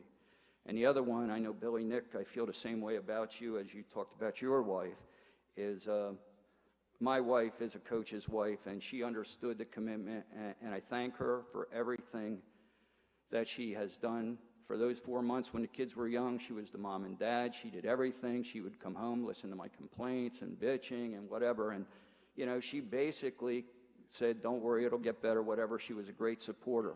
Then as the kids got to high school, she became a big part of our program. She would video all the games. She would make a team video at the end of the year, and we'd give to the players, something we hope that they cherish to today. That was all because of my wife. All the big games, she'd put up banners, balloons, have snacks, cake afterwards. And the kids really appreciate it, and obviously so do I. And I really don't think I could have done this job without her help, so I really appreciate that. And the last thing that I want to mention, baseball is a different game. You really have to love it to put in the time. And the love of the game came from my father and my grandfather. My first memory of baseball was playing in the sand behind the grandstand and hearing my father's name coming up to bat. And I quickly ran around the corner and I saw him hit a double off the wall. And I was kind of hooked from that point on. And my grandfather used to take me to all of his games, and then he would sit there and explain why this guy did that, why that guy did that. He would play catch with me constantly at home. He would tell me you got to keep practicing if you want to have good, chase your dreams. So they really gave me the love of the game. And if you're going to do this right, you do need the love. And I really think I still have a little bit to offer, and I have to thank Coach Bristol for allowing me to continue as a volunteer coach. I hope over my career I had an impact on the players and the other coaches. I know they had a great impact on me. And I kind of don't feel I deserve to be up here. I think all of us should be up here together. But I know, even though I don't think that, I'm very thankful and appreciative. Thank you very much.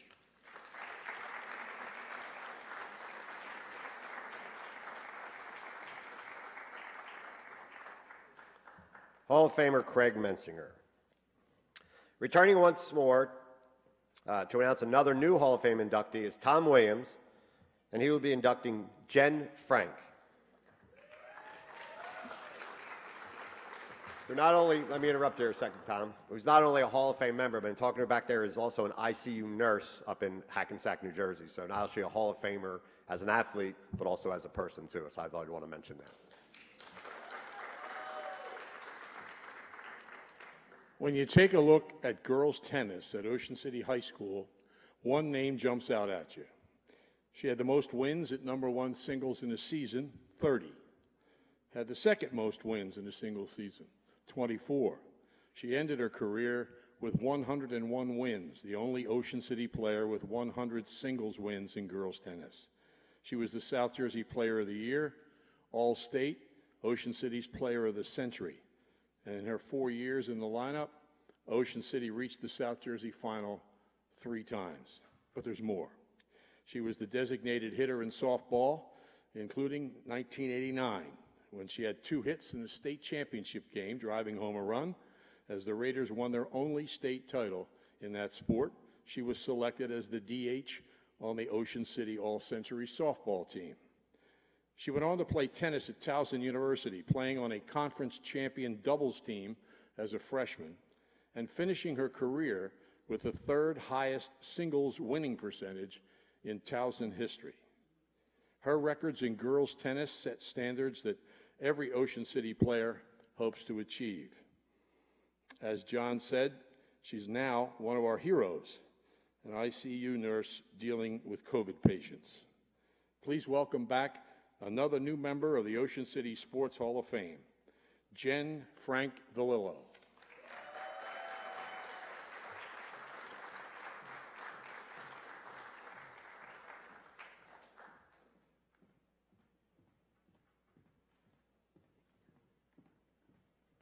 Thank you, Tom. Good afternoon, everyone. My speech, I have to warn you, is not going to be as elaborate as everyone else's, so this is going to be short and sweet. First, I would like to congratulate all of the recipients being inducted tonight into the Ocean City High School Hall of Fame. It's a very big accomplishment, and I'm proud to be standing here with all of these other great athletes tonight. It is a true honor to be standing up here. I would like to thank everyone that made this happen. Thank you to Tom Williams for announcing me and for all of the great write-ups in the newspaper, which my mom has saved, pretty much every single one of those write-ups. They're in a bin in my basement as we speak. So I want to just thank Tom. He dug up a couple other statistics that I was unaware of tonight, so I know he always does his research. Even though he could not be here today, I owe a huge thank you to my coach, Phil Birnbaum. He was always in my corner, pushing me. His dedication to our team was amazing, and he was always so successful. I would like to thank my teammates for the camaraderie and ongoing support and friendships. I would like to thank my friends who were always by my side and my biggest fans on and off the tennis court. Most importantly, I would like to thank my parents for their ongoing love and support and for pushing me to compete and train to be the best that I could be. My brother Randy for his support and for really just putting up with me for high school, throughout high school. My parents' commitment to the crazy tennis schedule, driving me to and from tournaments, stressful matches, and lots of practices and training. As a parent of two boys who are athletes now, I realize and appreciate how much time and energy goes into raising an athlete. Some of my fondest memories were at Ocean City High School. This is where it all started, competing in high school and then college, and even now still playing on a competitive level as an adult. I believe all of the valuable lessons I learned at Ocean City High School. I hope my commitment, passion, and dedication will carry over to my boys as they continue to play sports. Thank you again to my friends, coaches, family, and everyone's support in high school and now. Thank you. Good night.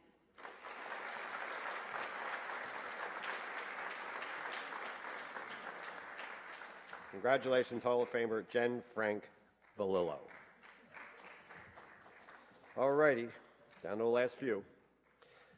Introducing our next new Hall of Fame inductee is retired Superior Court Judge, the Honorable L. Anthony Gibson, to introduce the inductee, Steve Libro.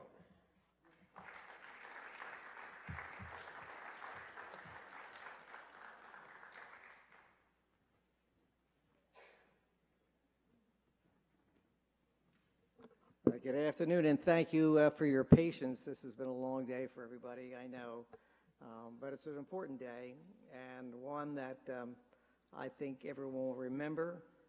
I know I will. I know the inductees will, and all the family members who can enjoy the success that each of them have had. I'm here for Steve Libro. I've known Steve Libro for 3/4 of a century or more. We both grew up in Sea Isle City, among the many kids who came to Ocean City High for their high school education, and we've been friends for most of that time and continue to be close friends today. Steve's background, like so many of the inductees here tonight, has been incredibly impressive. While he was at Ocean City, he was a star in 3 separate sports. He got 9 varsity letters. He was the captain of the baseball team. He was All-Cape Atlantic for several years and distinguished himself immensely during that time period, and as I said, in multiple sports.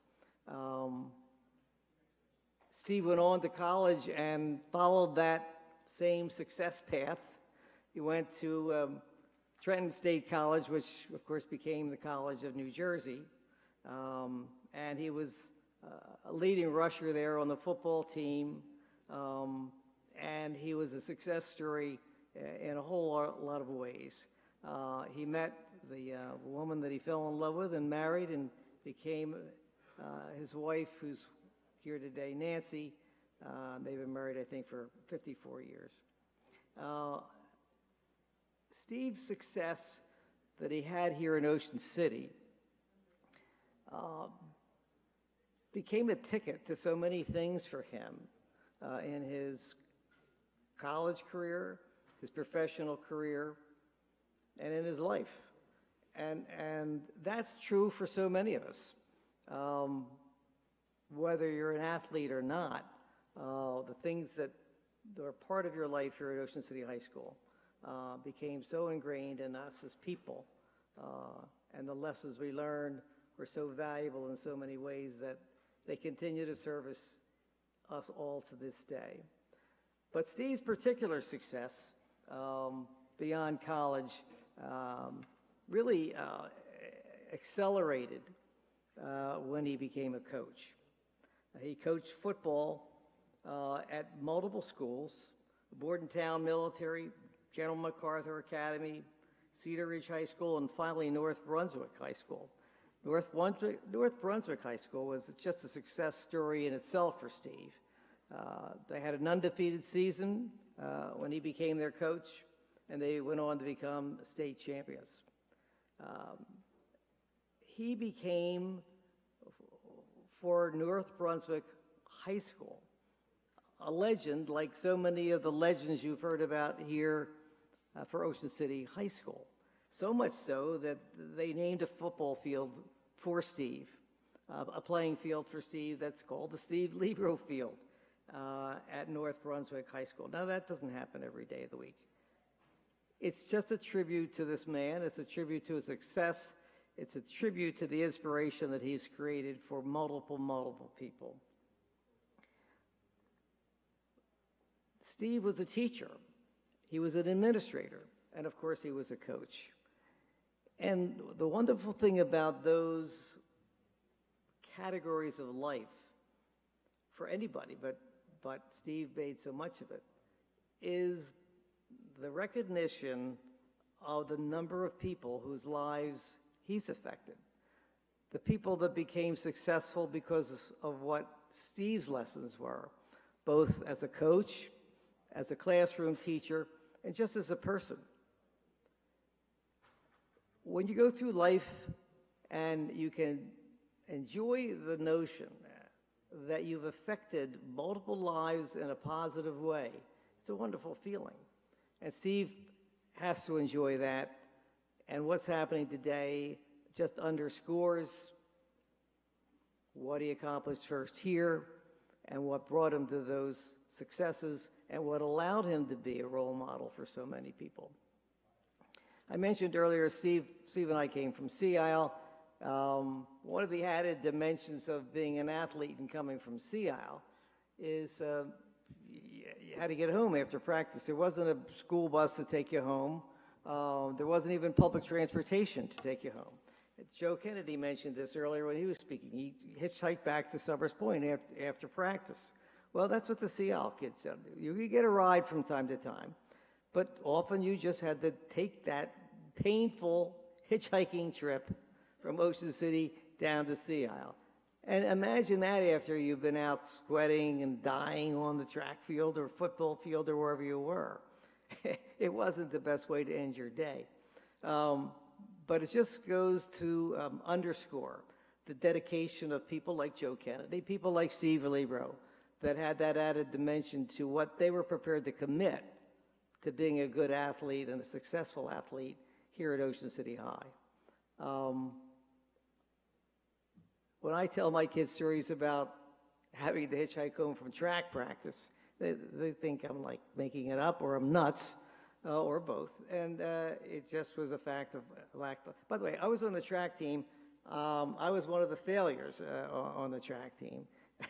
Poor Fenton Carrier was my coach, but I was never the success that any of these people were today. But it was a wonderful experience, and it was a life lesson. I had the good fortune later in my life, in my professional life, to be nominated and selected as a Superior Court judge. And I spent 23 years as a state Superior Court judge. And over that time, one of the unique opportunities that I had, in addition to the main role that you play as a judge in making various rulings, is to observe people and to evaluate who they are, how they behave under stress, because most of the settings in which you meet them are stressful. And so over time, it becomes easier to evaluate who the good guys are, who are the people who handle that well, who can be honest and who can be fair in what they say and how they behave. And that life lesson for me is one of the backdrops for evaluating the person that I'm here to introduce today, which is Steve Libro. Because Steve is one of the good guys. Steve's one of the honest guys. Steve is one of the individuals who, under stress, manages to maintain the integrity, the leadership, and the skill that gave him all the various successes that he's had, including the one that he's getting here today. So I introduce my good friend, Steve Libro.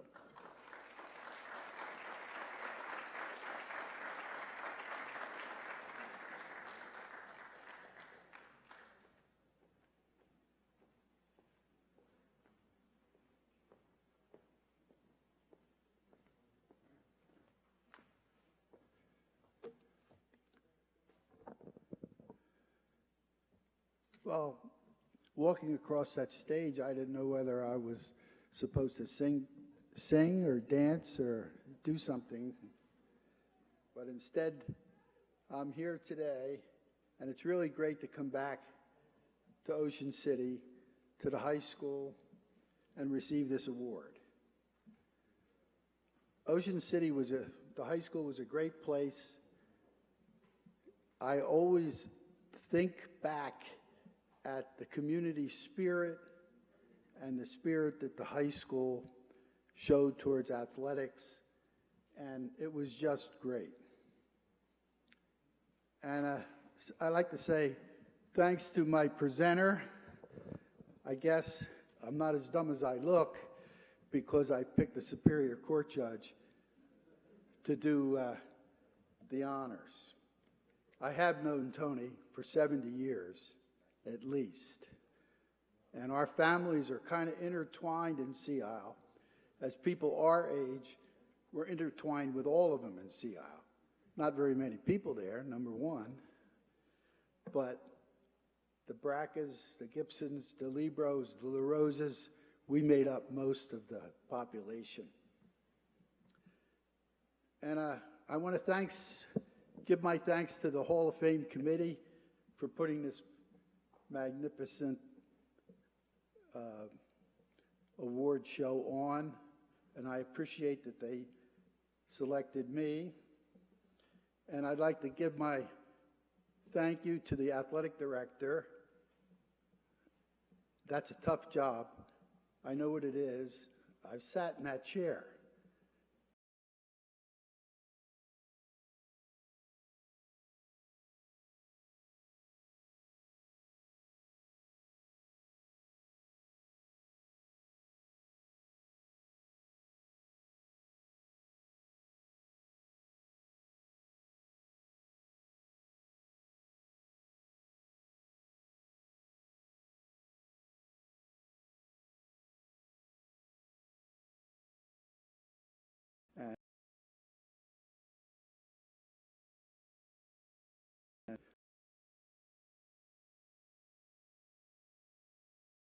Tie one to win, and he did it several times.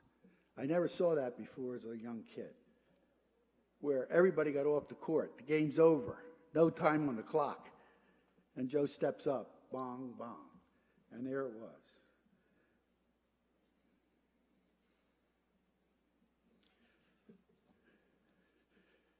You know, people say a lot of things about about support groups and so on. I'd like to introduce my wife, Nancy. She's right down there sitting. We've been married more than 1 year, and I was a football coach for most of my career. It's not easy to be a coach's wife. Regardless of all the time you put in, that you're never home, you have to have a pretty thick skin, and you have to be able to blend in with the crowd and not stand out. And you have to be able to raise the family. And she did that and did it wonderfully. There's two people in my life that probably helped me the most. Both were women. One was my wife, Nancy, and the other was my mother, who always supported me no matter how many obstacles I threw up in her way. She was always there. So that I really appreciate. Well, here I am. I walked into this school 63 years ago, a roughneck kid from Sea Isle City who never played a game of organized sports until I walked in the doors of the old high school. I walked in the doors of the old high school. What amazed me the most was how many students there were there. At Sea Isle City Public School number 1, where I went, we had 8 kids in our graduating class. Tony, who introduced me, was a year ahead of me. He had 5. So we had 2 grades in one room, and we really know a lot about each other. But when I walked into the hall, there was a guy standing there, well-built, crew-cut, and he had a football in his hand. And he was kind of waving the football around and talking, and I looked at that and I said, geez, I'm going to try to go out for football. I hope I don't have to play against him. And that guy was a guy named George Loader, who was a great player and turned out to be a good friend, too, also.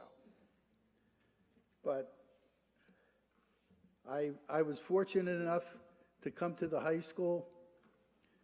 I played on a lot of good teams. We were coached by top-notch people. We had talent, we had coaching, and we won a lot of games. But there's some qualities that I learned through the years and tried to pass on to the kids that I coached. And that is that as a player, I tried to play hard. I tried to be a good teammate. And I believed in what our coaches were teaching us. I have a grandson that's playing football, and I always text him and I always say, be a good teammate. Because that's really the most important thing. You can remember a lot of people in life, but I remember all my teammates. And I remember all my college teammates. And they turned out to be my closest friends and my best friends. You know, when I received a letter saying that I was inducted into the Hall of Fame, I was a little taken back because really down deep, I don't think that I really belong here. But I'm so happy to be selected, and I'm so happy to receive this award. But I played for a lot of good coaches and on a lot of good teams. I wasn't the best player on that team. In my opinion, I was not. In football, when we were seniors, the best player was a guy from Sea Isle City named Eddie Adamczyk, one of my classmates. He was a good player. In basketball, of course, it was Mike Fadden, who arguably is in Joe Kennedy's area. In baseball, it was Larry Harrison, who went on and played with Duke University and got into the College World Series. So he was really good. However, those 3 teams each won the Cape Atlantic League Championship. And I think the previous year, those 3 teams won it also. That was the kind of athletics we had here at Ocean City. We played and we won. But I want to say a few words about the coaches. And they were mentioned, and as they should be mentioned, because they were great individuals, they prepared us well, and they were good men. You heard Joe and you heard Tony talk about getting home. Well, we lived, Sea Isle City, 8 miles from the high school here. There was no late buses, as there was no late buses to Summers Point, to the Tuckahoe, for the Tuckahoe kids, whatever. No late athletic buses. You got home any way you could. I was fortunate because my father used to take off from work and come and pick us up many times. But sometimes when he didn't, those coaches would drive us down to 59th Street or 55th Street. There was a train depot, and they had a train that came from Philadelphia, dropped off people at that bus station, and then there was a bus to pick them up and take them to Sea Isle. Well, they used to let us on that bus. So Coach Howell and Coach Carey drove us down there many, many nights after practice, and never complained. They would come to us and say, "Do you guys need a ride? How are you getting home?" So that's what I call great coaches and great people. They were a big influence on my life, and a big influence for one of the things that I wanted to prepare myself for. And that was being a teacher and a coach. Coach Carey was a terrific football player. He was way ahead of his times. When we played football for Coach Carey, we ran the offense without a huddle. Now it's common. You turn the TV on, you see everybody running without a huddle. But we ran it without a huddle in the late 50s, and we did pretty well with it. There was always a joke about that. And for me to tell you what that was, I have to tell you a little bit about how he did that. And it was that the offensive line would line up, the running backs and quarterback and fullback would line up in back of them. The quarterback would call out some signals to tell them where to go, what formation to go, then the snap count, and then the play. Well, we had a little tricky stuff there. And that was, we would look at the other team, coach would look at them, and if they were a little bit tired or a little bit slow getting down to cover us, the quarterback would say, "Okay, let's get this one right." And they would center the ball to the right, and the whole team would run to the right and try and catch him. Likewise to the left.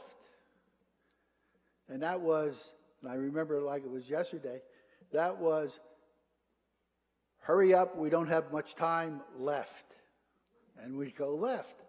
Well, the joke that they always say, and every quarterback that ever played for him was the brunt of that joke. I don't think any of it was true.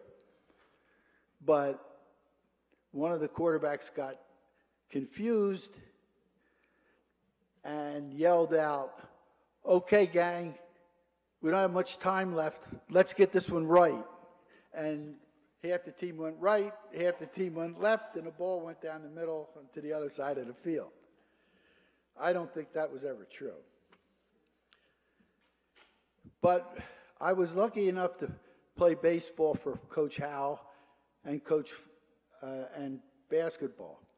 In baseball, I started the game as a freshman, first game. I was lucky enough to start every baseball game that I ever played in Ocean City for 4 years. But that one, we were playing Atlantic City.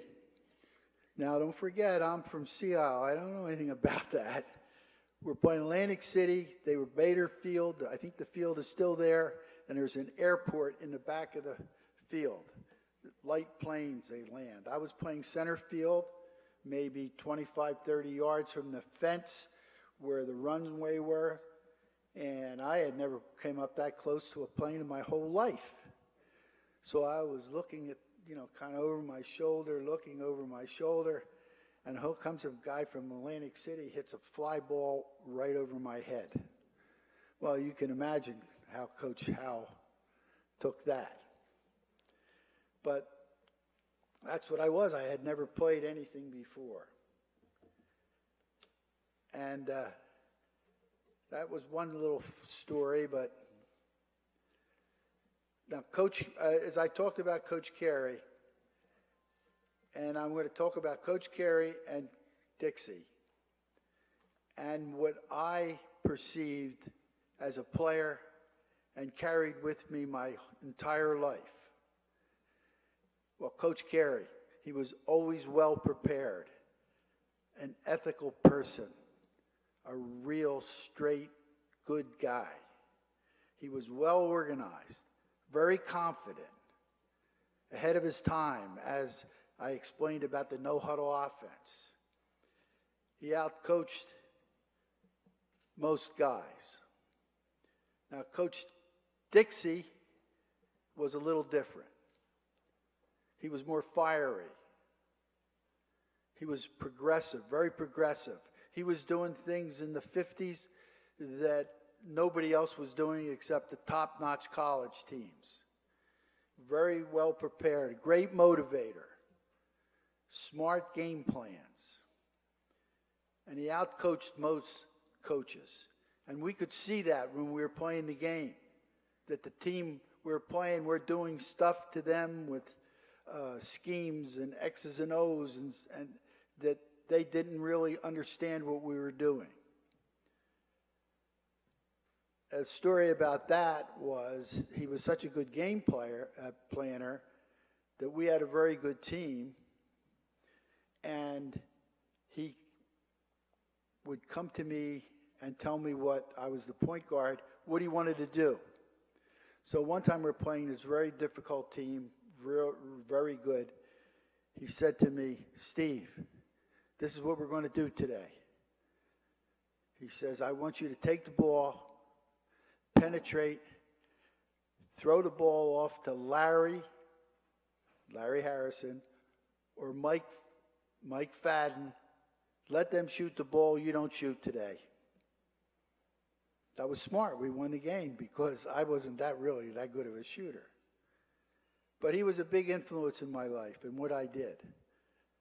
And as I coached for many, many, many years, I would think about that.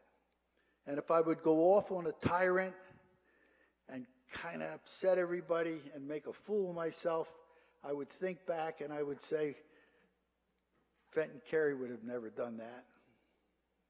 Fenton Carey would have been stoic and straight and gave good advice. The same with Dixie. When it got tough, I was trying to prepare or talking to the team before the game, I would say, what would Dixie say? And Dixie would say a lot in a lot of words and at a very high volume most of the time. But great coaches. Well, I was lucky. Things turned out really good for me. I had a good family to come from, great high school where athletics and academics meant something. I had a good college experience, a good career as a teacher and a coach, a great wife, and 3 really good children. And now this happened. Amazing. Getting my name placed alongside some of the greatest athletes that ever played ball in Red Raider history, amazing. I thank everybody for just having the opportunity to accept this award. I will accept it very humble and with thanks. And in closing, I will always root for the Raiders and thank everyone, and God bless all the Raiders. Thank you.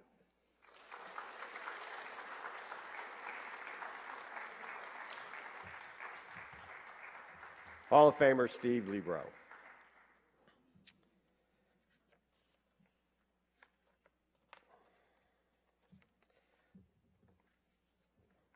Here to remember our next new Hall of Famer was actually a friend of mine and one of those that left us way too soon, was Dave Andrews. And I have the unbelievable honor of introducing his daughter, Allie Andrews, to speak on Dave's behalf. Hall of Famer Dave Andrews. Good luck.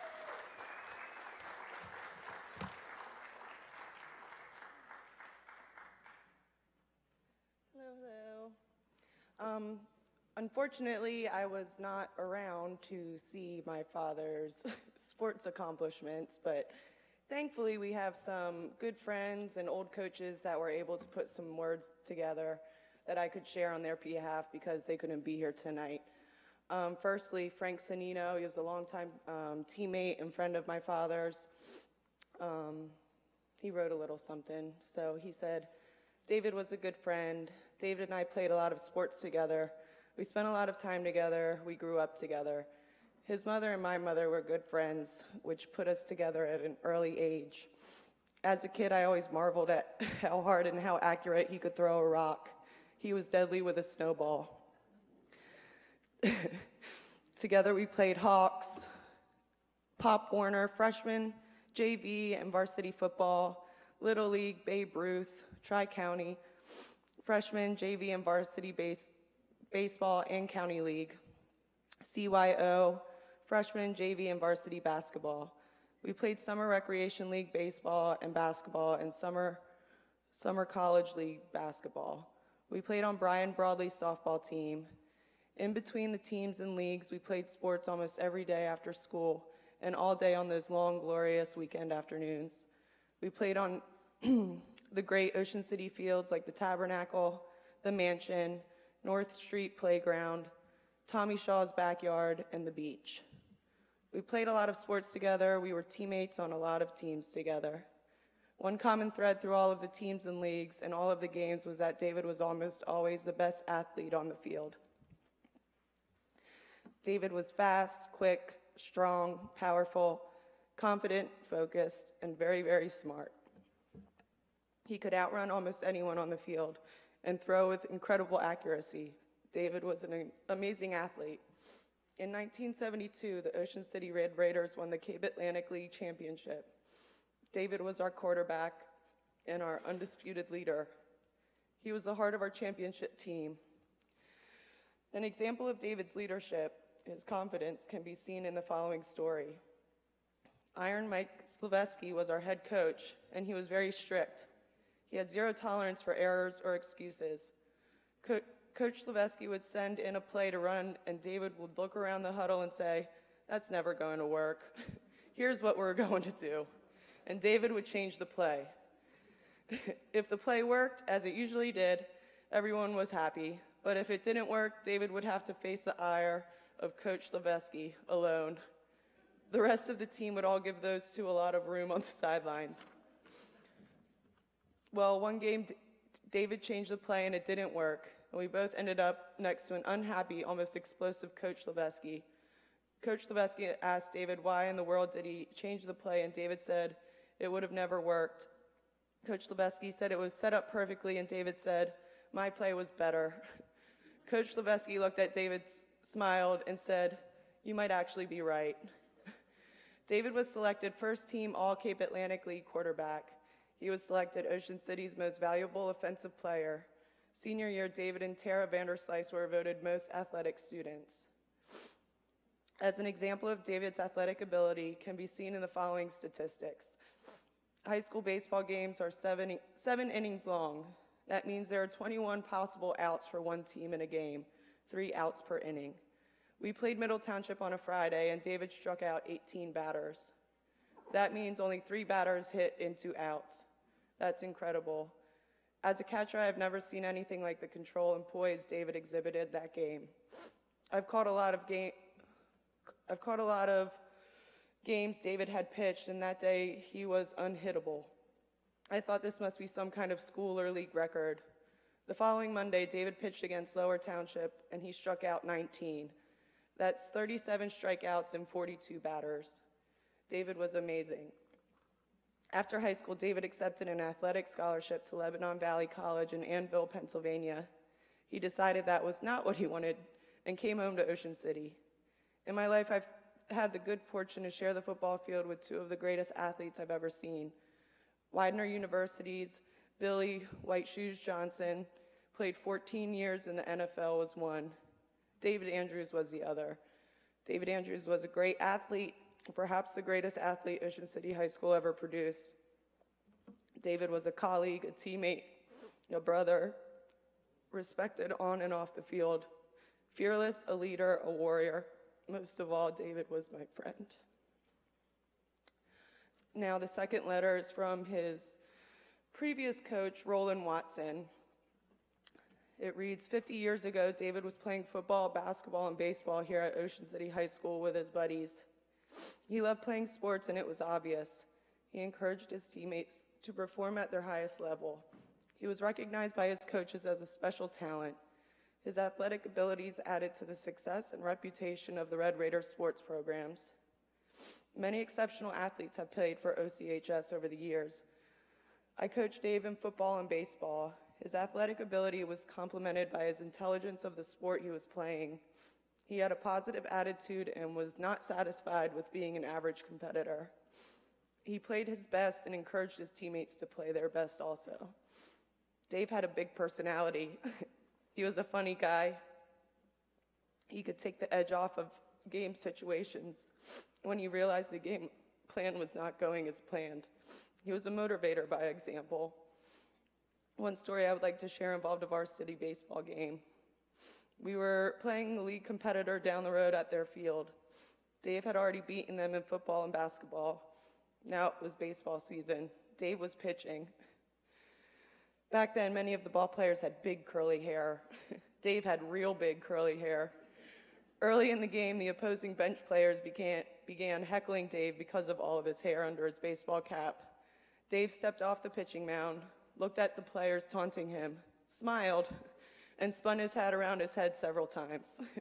Hilarious. Both teams cracked up. By the way, Dave shut them out and struck in 12. In one inning, he actually had 4 strikeouts on an unbelievable drop curveball that he had mastered.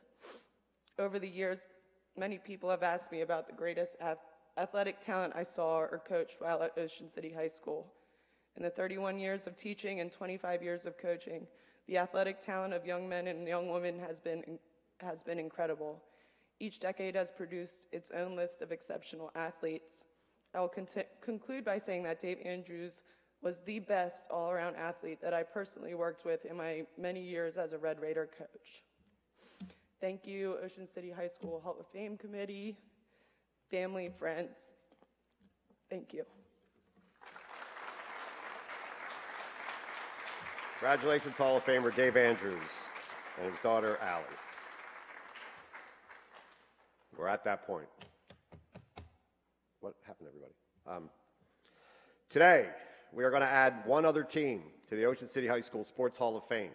The 2005 boys soccer team that was Cape Atlantic League's only undefeated soccer team was a state champion and ranked number 18 in the nation. Here with us tonight is player Pat Tolomeo and an actual Hall of Fame member himself, Coach Mike Pellegrino. Where are they? I think they left. No. Here they come.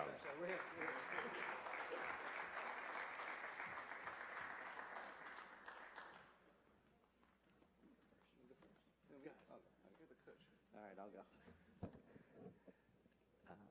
First off, I'd like to thank the Hall of Fame committee today for this honor. It's a special day for the soccer program. This is the first team to go in, and it was a very special team in 2005. The accolades this team achieved that year were in motion for several years. The group of seniors that year had actually that was their third South Jersey state championship, and it was also the second time that they were in the state finals as seniors. So the group was a very special group. Pat was the reason why in 2005 actually that we were in the state finals. He scored the goal in overtime in the state semifinals. I was screaming for him to pass the ball because he was in an impossible position on the end line, and there was no way in the world the ball was going into the back of the net. And the next thing you know, the ball comes off the end of his foot, finds its way into the back of the net, and we just rushed the field. The players had such a great dynamic. They were easy to coach. They had such a bond that had been built over the previous years, thanks to players like Rich Baker that were before them, and Adam Sternberger, and you know, it was just, and Ryan Carr, and they literally built the program and handed it to me. I thank all the time, as a head coach of a program, I thank the parents. I wasn't there from K through 8, driving them all over South Jersey, traveling overseas, traveling down to Florida, traveling to tournaments in Virginia, traveling to tournaments. They put the work and the effort in. As a high school coach, it was merely a matter of managing those students and managing them to a point that you build the cohesiveness to create a championship team. They were, that's a great picture. They were a great group of guys to coach. Some of the things that, as I started to look back through our book yesterday, I pulled the scorebook out. I have all the scorebooks for all the years. And two of the most amazing things, you know, that you get reminded of was they scored 120 goals in 25 games at 4.766 goals per game. And we only gave up, I believe it was 14 goals in 25 games, which was 0.556 per game. So their work ethic and what they were able to accomplish and achieve on the field was because of their hard work and their commitment to each other. We'd show up to practice, and Pat would be there, and there were 3 other seniors, and they would be playing 1v3 with each other. And the competitiveness and the anger and the frustration when one of them would get beaten by another player, it just continued during practice and then onto the field. Everybody saw it, and everybody embraced it. The rest of the team, players that were in role positions that year, worked harder to get more time on the field, and it elevated the practices, and it elevated what we were able to accomplish. Raf Duarte that year was a junior. He had 38 goals as a junior. Kyle Evans was a senior, and Kyle was at 20 goals that year and 29 assists, but I think he still holds the record for that. And it was because of these guys, and Mike Dugan in goal, who was just a stellar goalkeeper for us, that literally was just a baseball player that transformed over, that we made him a soccer goalie because he was that good of an athlete. And I think that the guys just really, really got along with each other. I said to Pat, I said, you know, I put it out on Facebook, so maybe that was my mistake to send this invitation out to everybody on Facebook, to 25 or to 35-year-olds that no longer, they don't even use Facebook. So all the parents said congratulations, but I don't think they passed the message along to the players. So we're a little light today with the amount of team that showed up. I think they liked me. I really do. I think they would be here if they, I really do think they liked me. Pat made, I don't know, what do you think? Absolutely. We're good? Here, why don't you say a few things? No, we loved P, so he doesn't have to worry about that. We're scattered all over the country now, but still my best friends in the world are the guys that I played with. I'm going to get emotional talking about Kyle and Davis. I didn't think this was going to happen. Unfortunately, they passed away. A bunch of guys from the team and David Bile, our good friend, started the OAR 13 program that you guys can see in the program, donating towards procedures for opioid addictions. P mentioned the guys before us, and I come back down to Ocean City only during the summers now, but when I'm driving around and I see kids playing at 16th Street or out on the football field, it makes me really reminisce because we were out there playing constantly, all the time. And we love to compete. And I'm a head soccer coach now at Highland High School, and the culture that Coach P was able to build here is really special. I mean, you felt let down if you didn't, hold up the momentum from the last year or something like that. We lost our junior year in the state semis it was 10-9 in PKs. And unfortunately, Rich Baker, who was our senior leader, was the guy that missed, and we ran right to him. And I think at the start of preseason next year, I heard Mr. Bristol talk about ego to a team. There was no egos on the team. Our team had an ego, and it was this kind of ego attitude that we weren't losing to anybody no matter what. And we kind of took that to the field every single day, and we played to the fullest. FIFA rules says if you don't advance in a penalty kick shootout, that the match goes down as a draw. So if you take the 2 PK shootouts that we lost in our sophomore year, we lost 1 game in the course of 3 years, which is really exceptional. I mean, and the game we lost, we hit the post off a PK in the 76th minute, and the team was Shawnee. It was at Rutgers Camden, and they also had 2 players that would go on to play in the MLS. Our senior year team, we had 10 collegiate soccer players starting in our starting 11. And Mike Dugan was basically a guy that played second base that we just begged to come out and play goalie just to get in the way of the ball. We were like, just stop some and we'll take care of the rest. And that was kind of the ego that we had. As I get older and stuff like that, I look back to this year, and it's fitting that me and you are standing up here, because if you look in the middle of that cartoon, it's P yelling at somebody, and it's me with my hands up like this. And that's kind of fitting to our relationship as it's going through.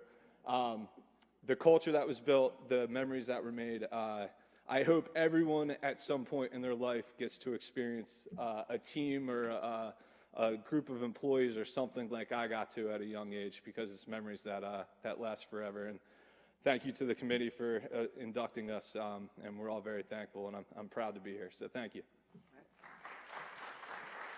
One more. I promise it'll be very quick.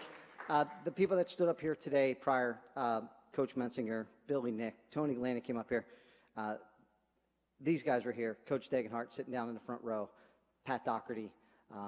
I came to Ocean City in 96, 97, coming out of Pennsylvania, and they took me under their wings here. And if it wasn't for them, and honestly, caring for Jack Boyd and Mike Baldega and and John Bruno and Tom Williams, Bill Moreland, the list goes on. And there's a reason why Ocean City is the way Ocean City is, and it's because of the tradition and the challenge. And the one thing that I honestly believe, and I think these guys picked up on it most, was I think as a whole, I think it could be summed up athletics, that Ocean City hates losing more than they like winning. And honestly, it is the biggest mantra here, that I hate to lose more than I like to win. And if it was after a game, we would dwell on it for hours. And, my wife and my children at the time, they were 4 at the time. And it would take, they were 4, right? They're 20 now, where that went. But it would take me a couple hours to wind down from the games, and then I'd run into these guys the next day, and we would just talk about it all day. What can we do? What can we do to improve? And I very much, I was a manager on this team, and I listened to my players, and I listened to my assistant coaches, Aaron Boguszewski, Kurt Nath, that literally just, we built this, but not me. My parents, my players, and my assistant coaches, as has been said all day. But I think that's the best thing to say is, you know, as a whole, we hated losing more than we like winning. And I want to thank everyone once again, and thank you for being here today, and have a great day. Thank you.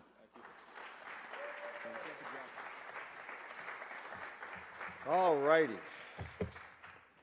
Thank you all who managed to stay here for this. I know it was a long evening or a long afternoon, but it was well deserved. Remember, we put 2 years together into one, was part of that reason. Thank you all for making it so special for these people up front here. The ceremonies were video streamed by Bill Shallcross. The video is always on oceancitysports.com. There is a Hall of Fame link. Everyone who was here as part of this that was on our stage includes members of all the teams that we're able to show. There are some photo ops if you'd like to outside. They also set some little brief cookies, although it's probably dinner time now, so maybe there. But outside the cafeteria, we'd like to thank all the new Hall of Famers, the presenters, their families, and all of you people that came along here to share in this for so many people. And that brings a close to tonight. Thank you all very much. Drive safely. And all my friends and family, thank you.